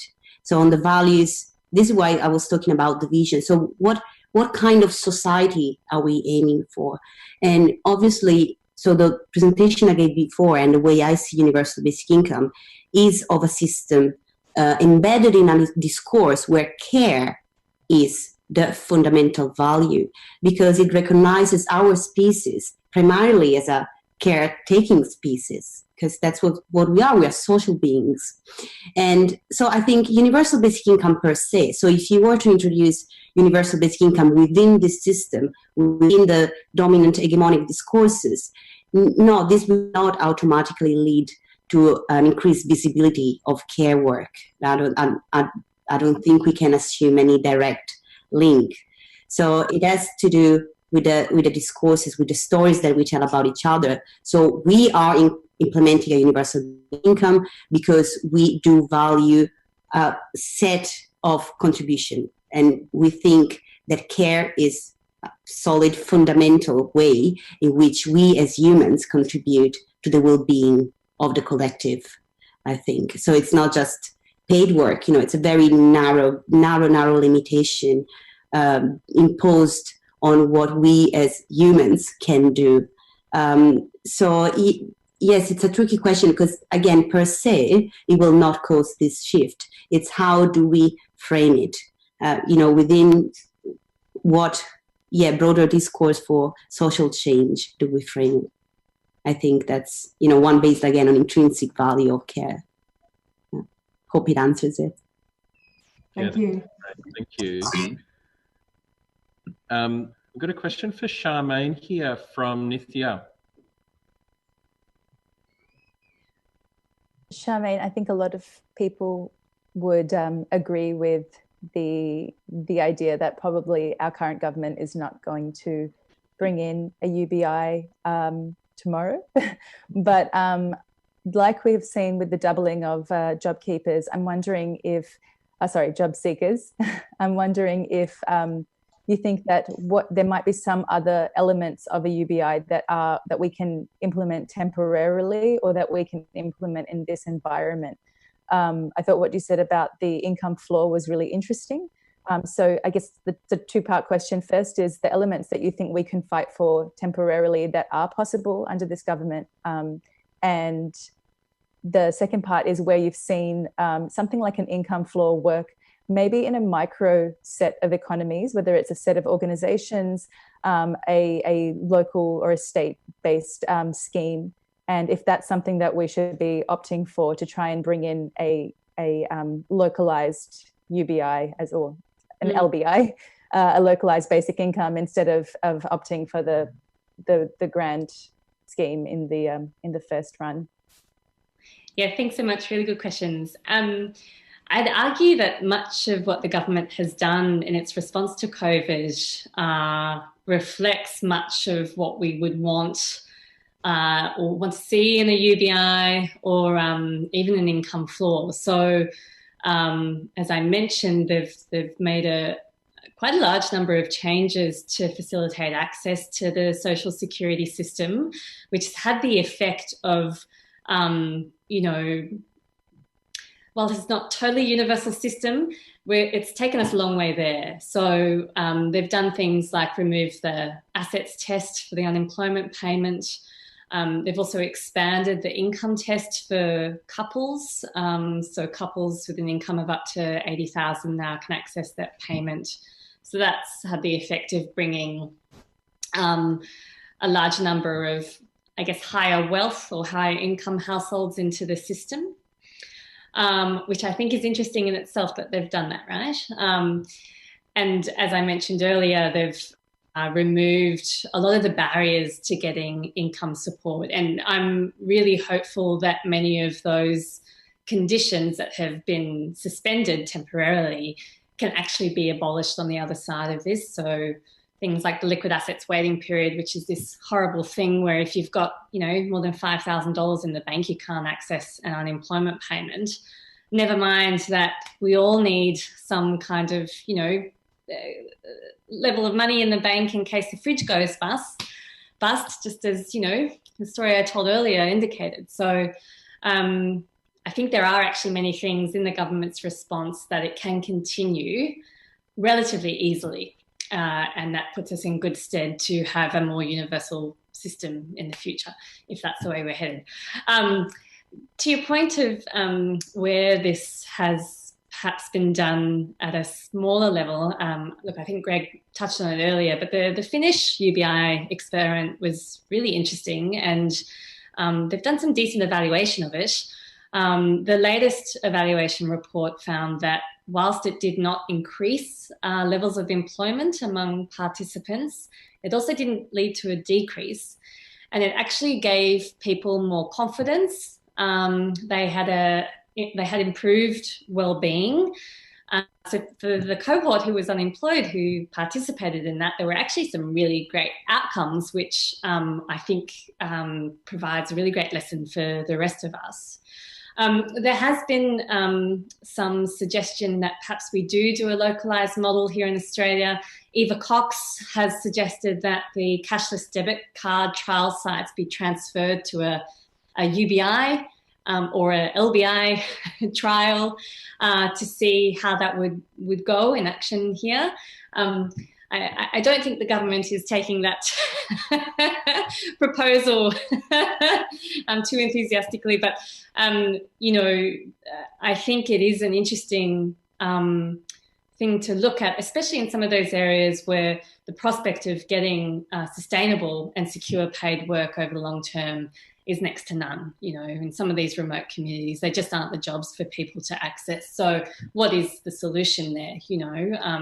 Should we subject and, penalise these people with this completely evidence-free card, or, should we look at other models that, help people to, go down their own path? And I think that's an interesting idea for Australia. Thanks. Thanks for that, Charmaine. So we've got a question now. Rebecca Conroy, you wrote a question, and it's about Loriana's ideas about storytelling and the power of discourse. And I thought that this could be a really interesting question. Maybe Loriana could speak to it as well as David. Did you want to ask that question? Sure, but before I ask the question, I just want to comment on the amazing community television set that you've got going. I'm just gagging to say something about that. I'm just loving it all. And hi everyone.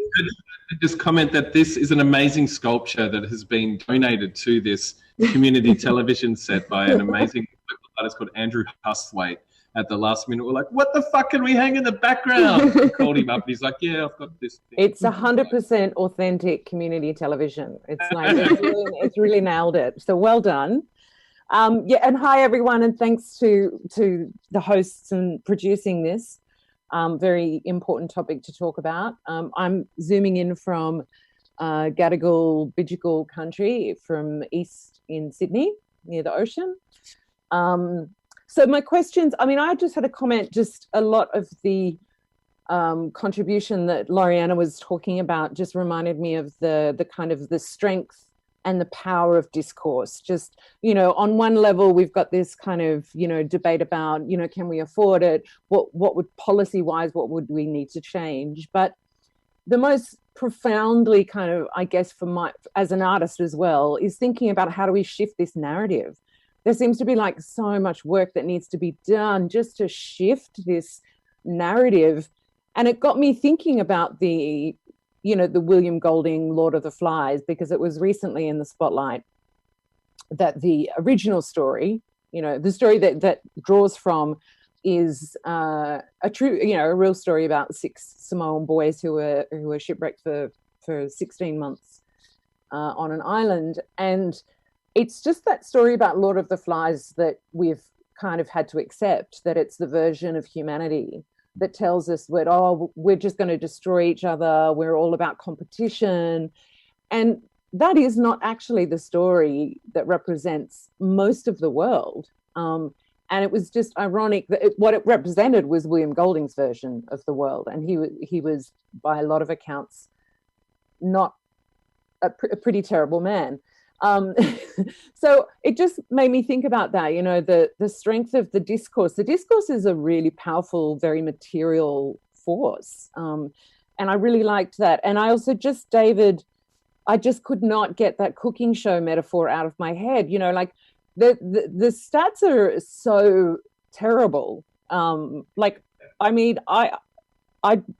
don't know if I needed to hear that, 1/37th.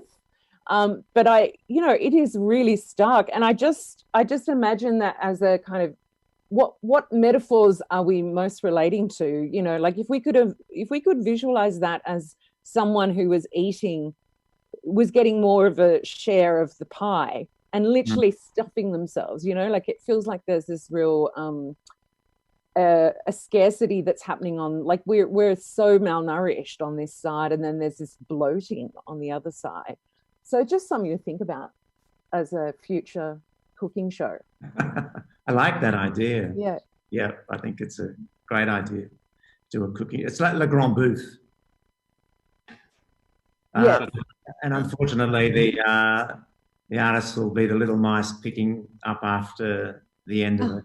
That's right. The tragedy is on us. Yeah. The tragedy is definitely on us. But the little crumbs off the table, yes, it's pathetic. It is actually like that, though, that kind of thinking about how do we value ourselves, and what we go in for and what we ask the government for is, we just have a little bit, just a little tiny little bit. Oh, thank you so much. Thank you. That's so great.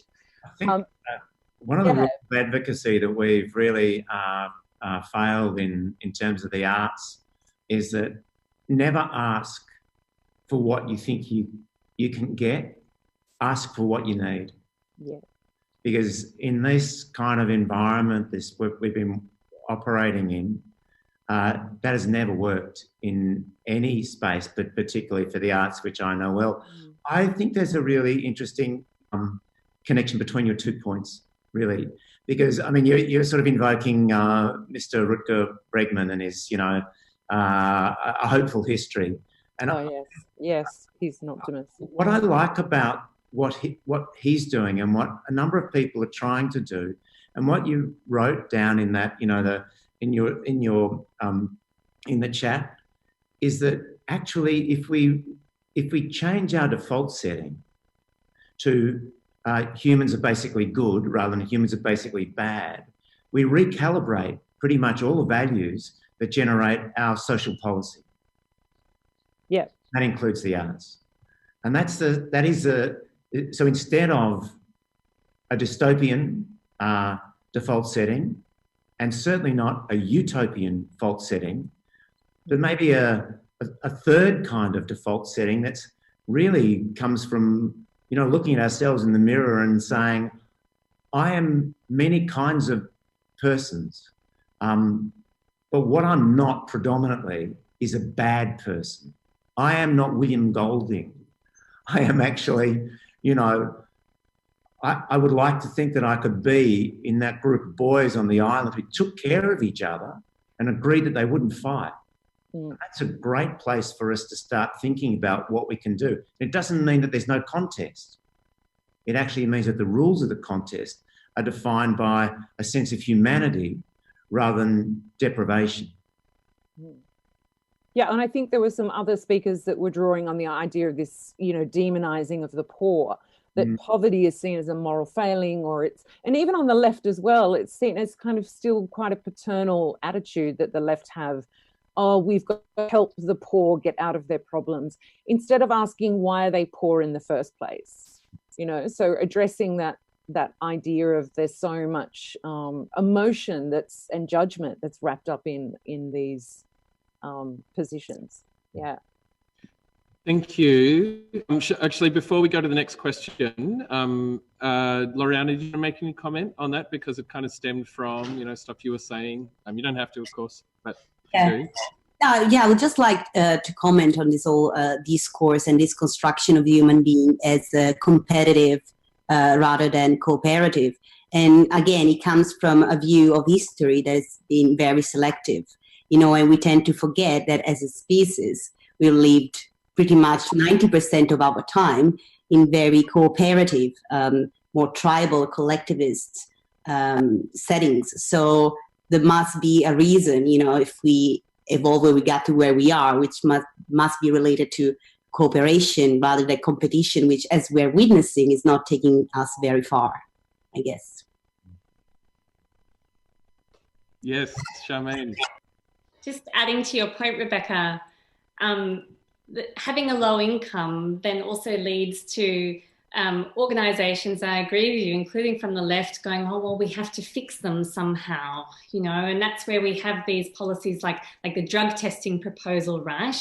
The idea is, oh, well, you're poor because you're a drug addict. And so we need to fix the drug addiction, right? Rather than go, actually, you're poor because your income is too low. And that's what we need to do. So, yeah, just wanted to put that in there. Great. Thank you. Oh, yes, Thomas wants to speak. Release Thomas from the mute.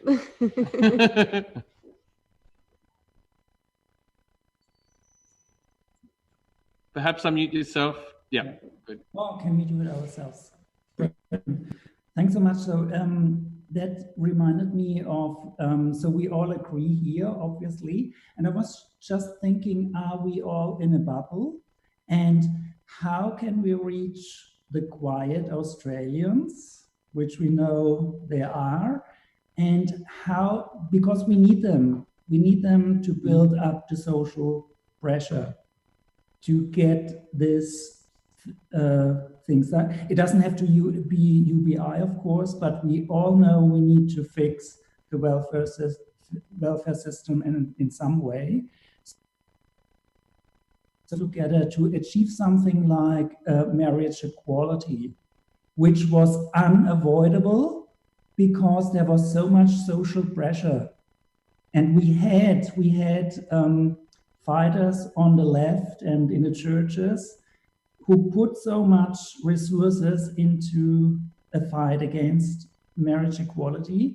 They couldn't withstand, they couldn't defend their position because that was such social pressure that it needed to happen. And I believe we need something similar to fix this.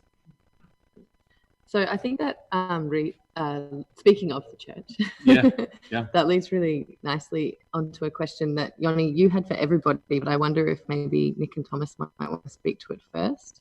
It was the question about... According to some scholars. Yeah. Oh, cool. Is it unmuted now? Hi, everyone. Yes, according to some scholars, well, several scholars really, this is a pretty general question, more philosophical question really, but it sort of occurred to me that some of our fundamental notions like creativity and freedom have been thrown out there without further elaboration. And as far as I understand, and according to many scholars, both freedom and creativity come from pretty theological Christian ideas that relate to, initially in medieval theology, the power of God, to whether God can control the world completely or whether God's freedom is restricted. And then, what we consider creative to be, our notion of creativity develops from these ideas, because individuals start to think of themselves as being able to manifest the will of God by creating artworks through a power that they have. And so that's to simplify like 400 years of Christian philosophy, but anyway. And so it seems to me like we're borrowing ideas of creativity and art and freedom that are highly individualized, highly theological, that rest on notions of Christian and monotheistic ideas of creation of the world. So they're very, very different than indigenous or tribal notions that the world has always existed. And so the heavy Christian legacy of modern art and modern individualism might raise some issues that we want to discuss. Maybe it's too broad a question, but the debate, most of this debate seems to me to rest on very libertarian, individualistic principles. And so we're deeply embedded in the neoliberal discourse that we're trying to criticize. And I think it has to do with... Something you can respond to in relation to that very heavy and heady bit of factoid in question? Yeah. Are they talking to us? Yes. Sorry, Dario, who was that question for? For Nick and Thomas. So I just took a general question, and I'm interested just because Thomas talked a little bit about, the kind of, the yes to same-sex marriage situation in Australia, and how, that really kind of push through a Christian narrative. And so, you know, I think that maybe there's something that we could, maybe Thomas and Nick could talk a bit about what you've just kind of mentioned in relation to that legacy and what that really means, and how we can push through the neoliberal discourse. And beyond that, actually, the neoliberal actual ideologies that you're saying maybe are informing the idea around UBI? Correct. Okay, well, as an accountant, I'll try. I mean, I probably won't talk to the theology, maybe that kind of aspect as much, but I'll talk personally about maybe my experience a little bit. And where I see art and creativity as connecting humans together, essentially. And that's how I kind of think about it in the practice in the business school. It's about how do we bring humanity back into a business school, essentially. Where often that human nature, that human connection, that idea of collaboration is actually kind of taken out. We kind of talk about our discipline a lot in a binary context. There's a right or a wrong. We teach it like a pure science. It's an objective way of doing something rather than a social construction. So when our students graduate and they leave and they go into those kind of professional environments and they practice their craft or their art, they see it in a very scientific way, that this is completely regimented. It's in place, it's immovable, and we just need to comply and do what we need to do to survive. Mm-hmm. Or to obviously go up the chain and create that profit-driven notion. So where I think about accounting, as I think art, and thinking about art and accounting together, is that art brings that human nature back into the accounting to turn it into some form of accountability. And so I know I haven't answered the question, but to me, art becomes, although it's something in the individual as a human connection, it's connecting us with each other and create something in a collaborative form. Go, Loriana. Release, Loriana. Yes, I would like to address this question probably more on the freedom side rather than the creative side, even though the creative side certainly has a lot to be thought about. And our theology and Christianity, in fact, informs, it's part of our culture as well. So from the freedom side, I think we should not make the mistake of merging neoliberalism with libertarianism as a philosophy. They are not exactly the same thing. And the concept of freedom within libertarian thinking, which, you know, again, it's part of our culture, because going back in time in our history and in the philosophy that has underpinned this history, we are daughters and sons of the Enlightenment. So there is this concept of freedom, yes, that it's individualized. So in the libertarian conception of freedom, the freedom to choose, to say no, of course, it's an individual conception of freedom. But I also think that it would be even more utopic or dystopic to imagine to, you know, completely get rid of this that is so embedded in us now. And so the libertarian conception of freedom does not deny the other version of freedom. We coexist also in our culture. So you can have both. You know, you can think of yourself as an individual who can self-determine themselves, and also think of yourself as part of a system, and they exist together in our culture. And we have to acknowledge our culture, and that's the starting point to design, you know, a culturally specific UBI, I think. Thanks. Does anybody else want to add to that discourse there, or can we throw to another question before we open back out? And I think it might be nice. Nick and Thomas, are you staying with us, or do you have to head away? And awesome, great.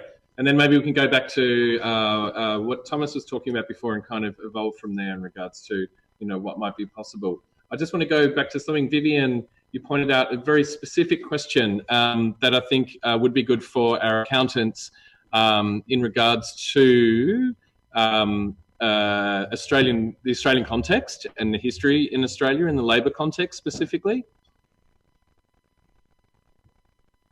Yeah, thanks, Dario. Yeah, we earlier were talking about the fact that in Australia, UBI is not a new idea. And in fact, it was proposed in the 1970s as part of an inquiry into poverty that was commissioned by the then Whitlam government. And one of the key recommendations was guaranteed minimum income. In fact, my grandfather worked on one of the reports, which was called Poverty and Education in Australia. Unfortunately, as we know, those recommendations were shelved when Fraser came in, and the mentality of life isn't meant to be easy became the kind of motto of the day. And poverty, as we've discussed earlier, was seen as a moral failing. But my interest now is in this situation of the pandemic, where we're all vulnerable to a new kind of poverty. We're very much aware that poverty can happen to anyone. And I think, you know, can we, if we can, how can we harness this collective new sensitivity to the realities of poverty? Is it possible to find a way of implementing UBI in Australia, taking a bit of a lead from what was produced in the 1970s, so reconnecting with something that's already been happening here? Yeah, definitely. General question. We don't have to invent the wheel. The wheel is there already, and there's so many models out, which I gave a glimpse in our presentation of. But if you think about it, it all comes back to, does our current society, do they really want it? If they wanted it, we had it already. So I'm not sure, if we had that social pressure, we would find ways, we would have to political, I think that the greatest barrier is just the political will, and we as citizens have to convince our governments, our member of parliaments, to work on this and to get it through. And again, I can only come up with something like marriage equality. We could come up with other social changes we had in the past, abolishment of slavery. All those things happened because there was enough social pressure to make them happen. And so I think maybe it was a good way now at this stage to use what you were referring to, the pandemic, to use that experience of many people who weren't in that situation before, in that situation of insecurity and uncertainty in an economic way. Maybe that's a good point, a good gateway to get into their thinking and educate them accordingly, and bring them near that there is actually other ways we can do things. We can organize our welfare system. Did you want to add anything to that, Greg? I saw you raising your hand.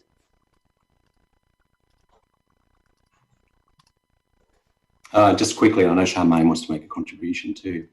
I was just going to say that the other difference about the Rondell Henderson inquiry was that, Henderson and all the people that worked on that report and the multiple reports, they talked to people who are homeless, voices of people who were poor.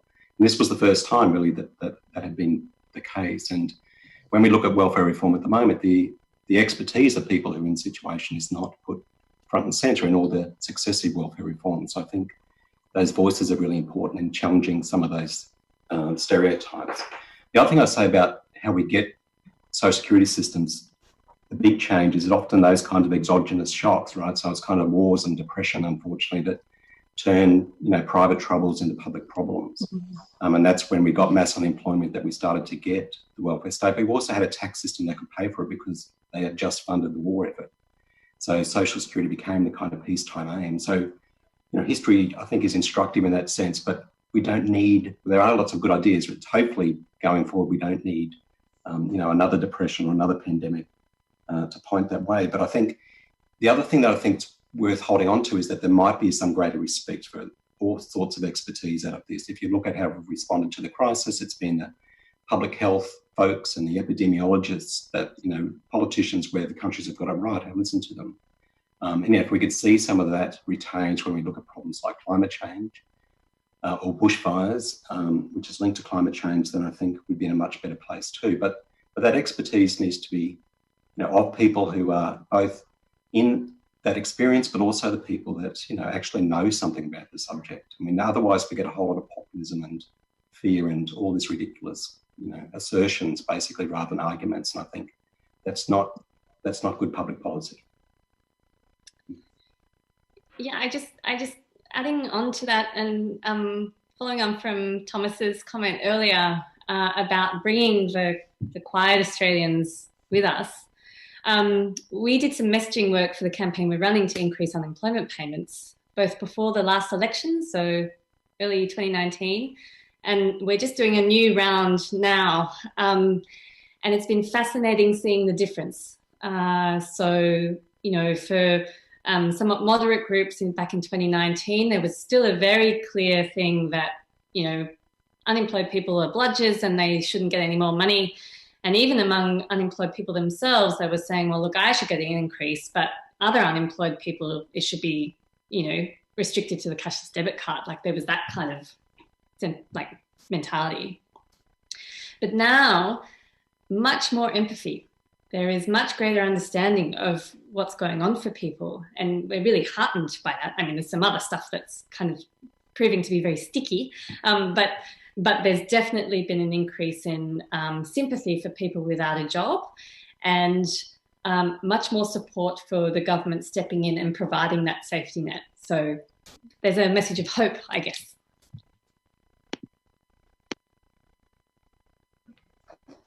Rebecca, did you have something to say earlier? I saw you raising your hand. Oh, yeah, it was in response to the kind of circuitous kind of conversation that was around Yoni's suggestion about the language we're using to dismantle, or the language that is informed by these notions of the individual. And then Loriana, I did want to kind of just respond to the assumption that, that we're all children of the Enlightenment, as particularly on this land. European colonial thought is very foreign, even as, a colonial subject, not a dispossessed or a First Nations Indigenous. But it just made me think about the urgency around needing to shift from that, even if that there is a pre-existing and much more ancient and much, more resilient definition or relationship to country and as humans that bring together a kind of more than human world.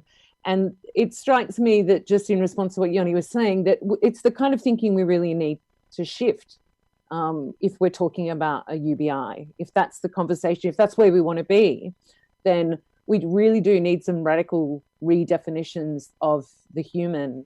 And so I guess just to, remark that that's I want to have that debate, I want to, I don't care if we throw out the individual and the Enlightenment and the individual rights. I'm ready to throw those out, actually. Yeah. Don't throw the water out with the baby, I think is what it's, isn't it? No, there's a drought and you need that water. But I think, what you're talking about is so integral. I mean, it's critical thinking and maybe mixing in with, Indigenous epistemologies, which we need to marry. And, I've got this silly term I talk about at the moment, critical dreaming, which is where art comes into it too, because it's really about imagination, right? And it's about how you reimagine and understand your relationship through time with other beings that are around. And we know that we can listen to that here. That is something powerful that we have in this amazing land that we happen to be very lucky to be living on, as well as across the globe. This is not something that we experience, but it's closer to us to hear it, because dispossession is much. It was a few hundred years ago, as opposed to a few thousand years ago in the land of Europe and these other kind of places. But maybe it is about opening up to those epistemologies that are here, that are still practiced, and then using that as an opportunity to amplify and go, hey, how about these as options? These are still very real and still very practiced, and I think that's the work we have to do. Hopefully someone can pay for that at some stage, with the UBI, but we have to do that work, and it's all interconnected. Sorry, I'm supposed to be hosting, not having any opinion. But maybe we can, think about maybe we should rob some banks, you know, like in terms of strategies, just going back to what Nick and Thomas were, you know, like the very practical question that is posed that Thomas was kind of agitating us to think about, you know, how do you reach the quiet Australians? How we, you know, we need some radical ideas to address that, I think. Totally, and I want to. You also mentioned slavery and gay marriage, and what is it in the will of people that makes people want to go for these things? Is the will there at the moment? Of course, it's not, because they don't know about it, but it is in them. Like, nobody actually truly intrinsically wants slavery, but they will go for it if it fulfills whatever system they're in. Like if it feeds them and they don't have to do anything about it. This kind of... But that also kind of comes back to Loriana's point around discourse and around like the stories that we're told about ourselves and the stories that we're told about each other.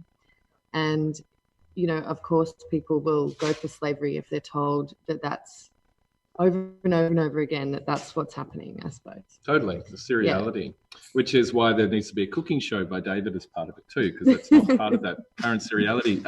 Nithya wants to come in. Can we open all of them? Yes, so just... Sorry, Nithya, go. That's okay. I just wanted to say something about that Quiet Australians comment and this idea of bringing in a bipartisan support. I think earlier when Nick and Thomas, you were speaking about increasing tax and decreasing the welfare state, or the bureaucracy around the welfare state, which, you know, in a cold current government ways, oh, that's less public government jobs and that's more tax, and you know, it's a pretty hard sell. And so I guess I am interested in, what does it look like? What is the most bipartisan financing system that we can see here for a model like this?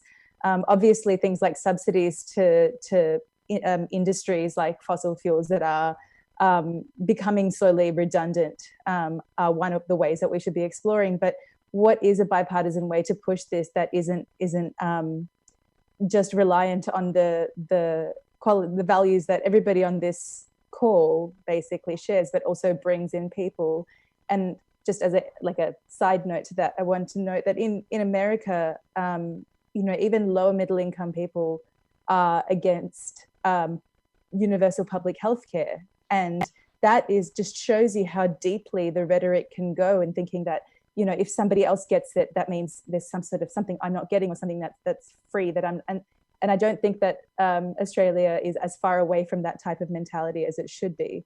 So yes, just throwing that.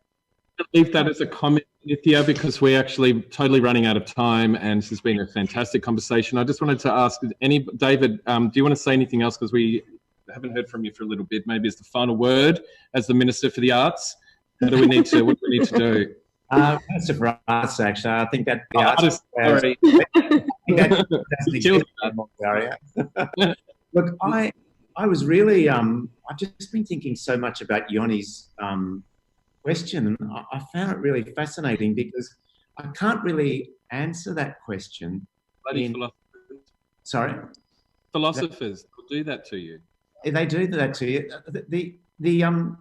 I can't answer that question, you know, in any other ways as an artist. And so I just want to say, you know, that the kind of the embedding of Christianity in the discourse is so profound, and, you know, it gets conflated with, you know, the overriding ideological discourse of neoliberalism. I'm really paraphrasing there. But it made me think of what have I drawn my practice from, and on my mum's side, she's Calabrian, and so I'm drawn to, you know, generations before her, just a couple of generations before her, where there was a really strong paganism in that kind of peasant culture that's really came with my grandparents when they came here. And then when I was in my late teens, I left Melbourne from you know, regularly from the age of 15 until I was 21, and I travelled all around Australia. And one of the things that is completely inscribed in my practice as an artist is the experience of landscape. And through that, I basically, you know, went and learned from, you know, various First Nations people about what land meant to culture.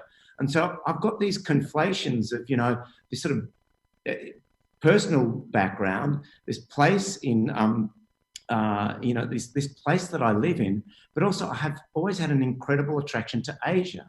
So I've always studied, you know, with Japanese and Korean artists and practitioners, and I'm just trying to find the line of, you know, Christianity in there, and it just keeps bumping this way and that way and this way and that way. And I haven't answered the question, but I'm grateful to have the opportunity to have allow me to kind of speak my thoughts out loud. So thank you. That's fabulous. Thank you from the Minister for Artists about that very, you know, an approach of multiplicity to an extraordinarily, you know, complicated set of relationships that we have over time.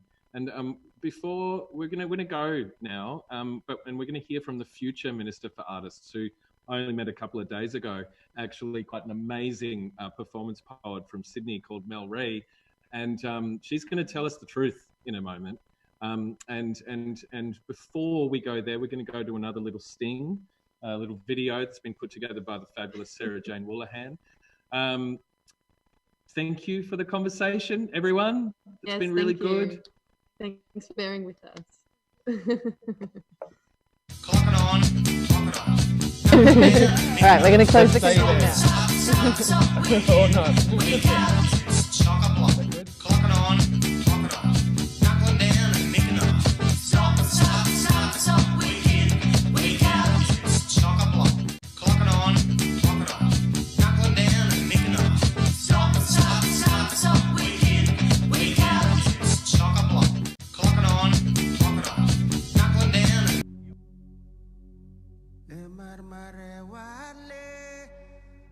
On a dark and cloudy red fern pavement, beneath Sydney's cement sky, a slouched drunk sways delirious, sidewalk threatening to crack skull open like a shivering window at the mercy of flying debris. A voice in us begs, stop, help him. Instead, we shuffle past in radio silence, try to transmit hope with a sorry side glance. Out skies, ash falls, a solemn salute to our polluting ignorance. Winds spread flames like disease carried on wings of volcanic spray. We are reminded we are wafer weak, crushable. Deaths are mounting, mounted on the shoulders of our most vulnerable. In promise, they will drown silently. Not a wave's chance they will float, nor justice. Here, beneath the bubbling tar, an incessant city clamoring like zombies ravenous for the last living corpse.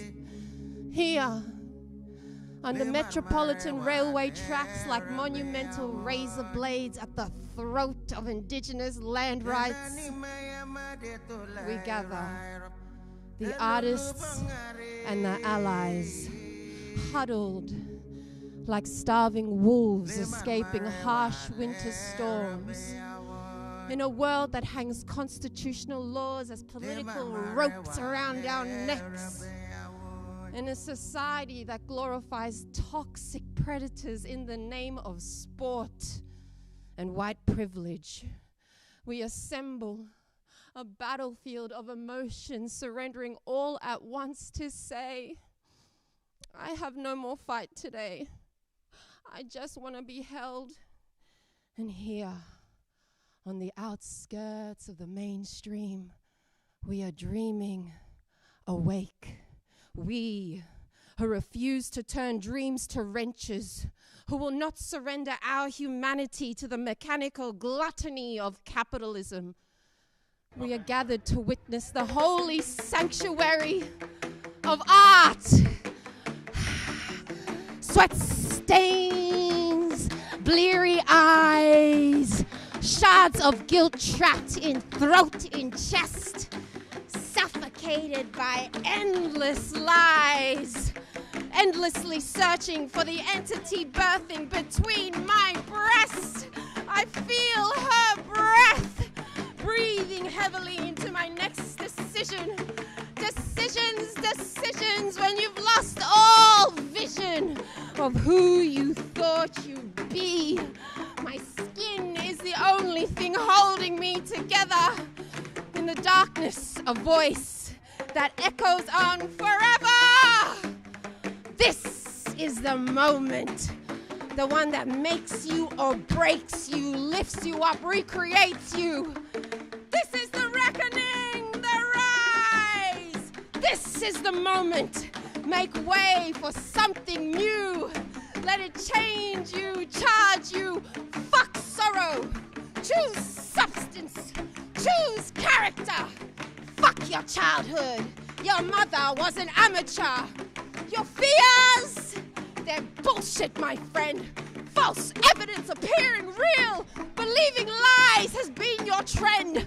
Soaking in suffering your means to an end. The voice, it summons. Stand up. Place your feet on the floor. Wash your mouth. Open the door. One step at a time. Back away from the shelf. It's time to reinvent yourself.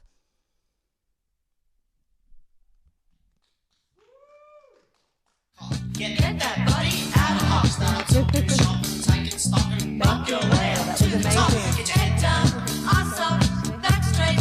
Keep your mind on the job. Head down, ass up, back straight. Tighten your back to the top. Dreaming.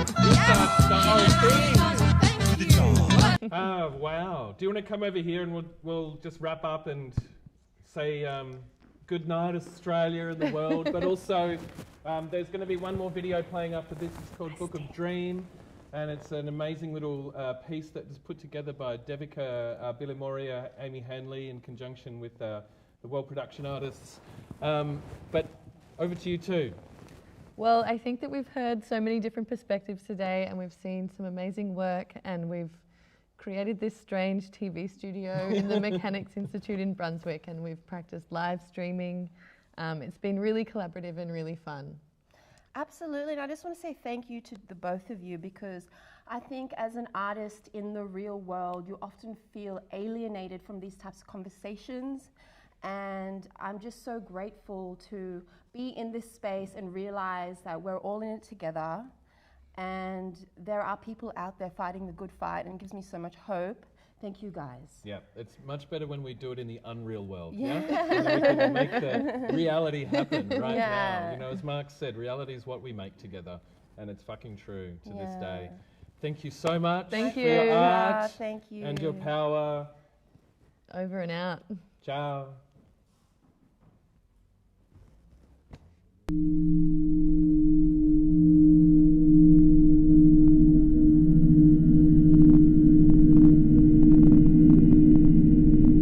John, wouldn't you say that what we're dependent on we call reality, and what we don't like we consider an intrusion in our life? Consequently, I feel that what's happening is that we're continually being intruded upon. That would make us very unhappy. Or we surrender to it and call it culture. Call it culture? Or whatever. Give me an example. What would be an intrusion on your life, for instance, that you would call culture? Well, this weekend I was on the beach. Yes. And on the beach these days are transistor radios. Yes. Blaring out rock and roll. Yes. All over. Yes. And you didn't enjoy it? Not particularly. I adjusted to it. How? By saying that, well, I I thought of the sun and the sea as a lesser evil.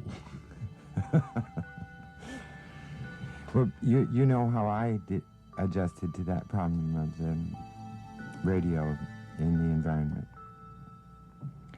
Very much as the primitive people adjusted to the animals which frightened them, and which probably, as you say, were intrusions.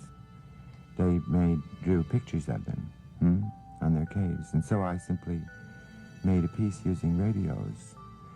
Now, whenever I hear radios, even a single one, not just 12 at a time, as you must have heard on the beach, at least, I think, well, they're just playing my piece.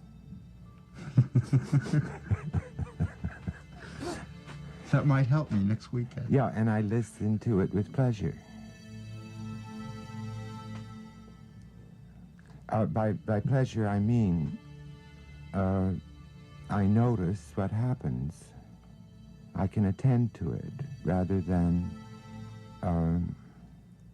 as you say, surrender. I can rather pay attention and become interested in the,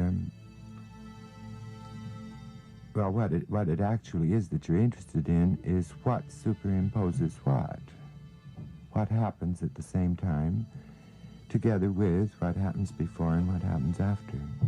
Yes, but I can't think unless thought is something of the past. The other night I met some friends in a place which I was very nostalgic about. I used to go there and talk a lot. No one could hear each other. Because of this? Because of this. Yeah. Well, this brings up the remark of Satie's that what we need is a music which will not interrupt the noises of the environment. In other words, we might then need thoughts which would not impose upon the transistorized radios.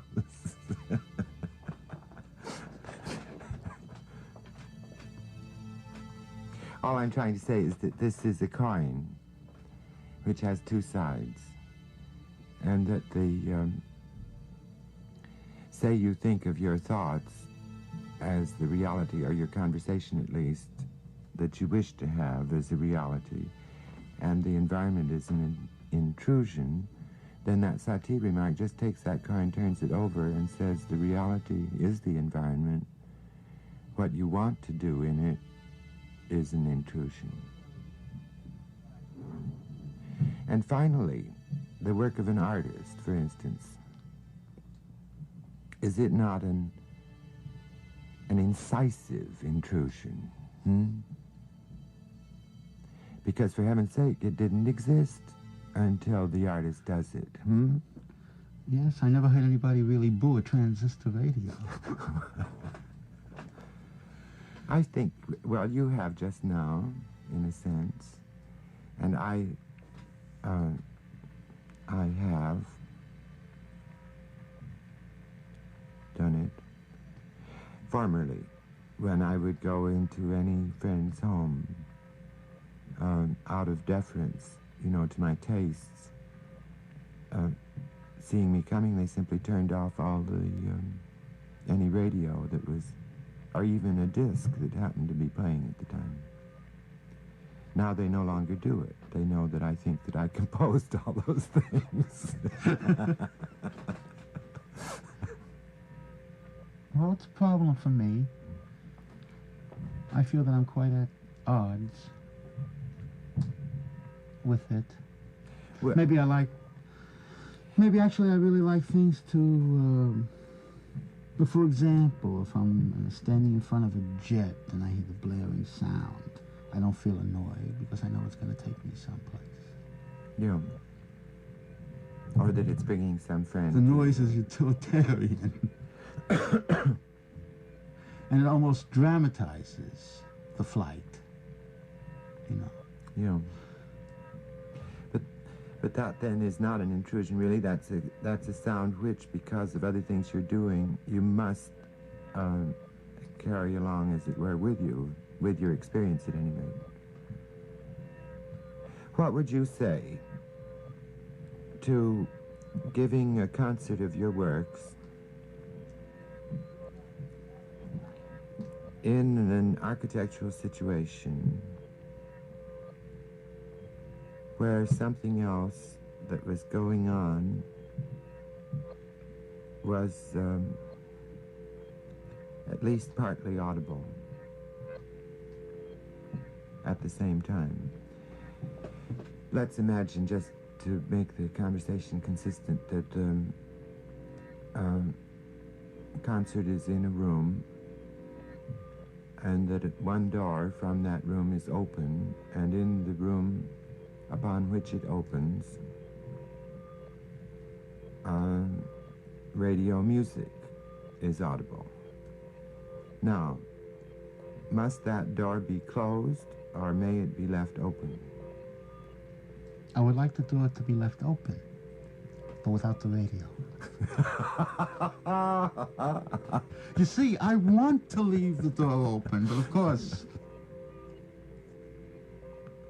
Well, all we have to do to know that in that room, if the door is open, all we have to do to know that there is something in that room that if we are exercising our choices, we will know that in that room is something we don't desire, if we are living with our desires or our choices. And the only thing the simplest thing you can do to find out that that's the case is simply to pick up a newspaper, because the things that are happening are not things that you would have chosen in your right mind to have happen in the world, in that room. Now, years ago, the radio was blaring. I think that there was just as many intrusions as there are today, but I didn't hear them. Today I hear them. So there must be something there that seems to be competing with me. Or let's put it this way, that my old role has been weakened psychologically. Well, what was your role? The old-fashioned role of the artist, deep in thought. Well, this is certainly changing, I think. And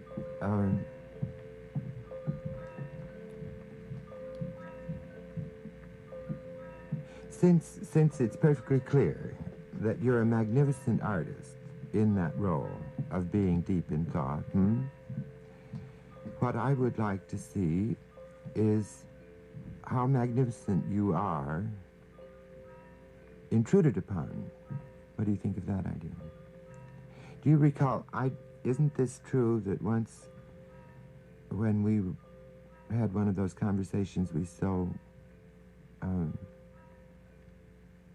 I'm sure each of us so remembers walking through the streets of Lower East Side and the village and whatnot until late hours at night. I think I expressed once the idea that you had discovered a world, a musical world, because it was your music really that opened up everything, your piece,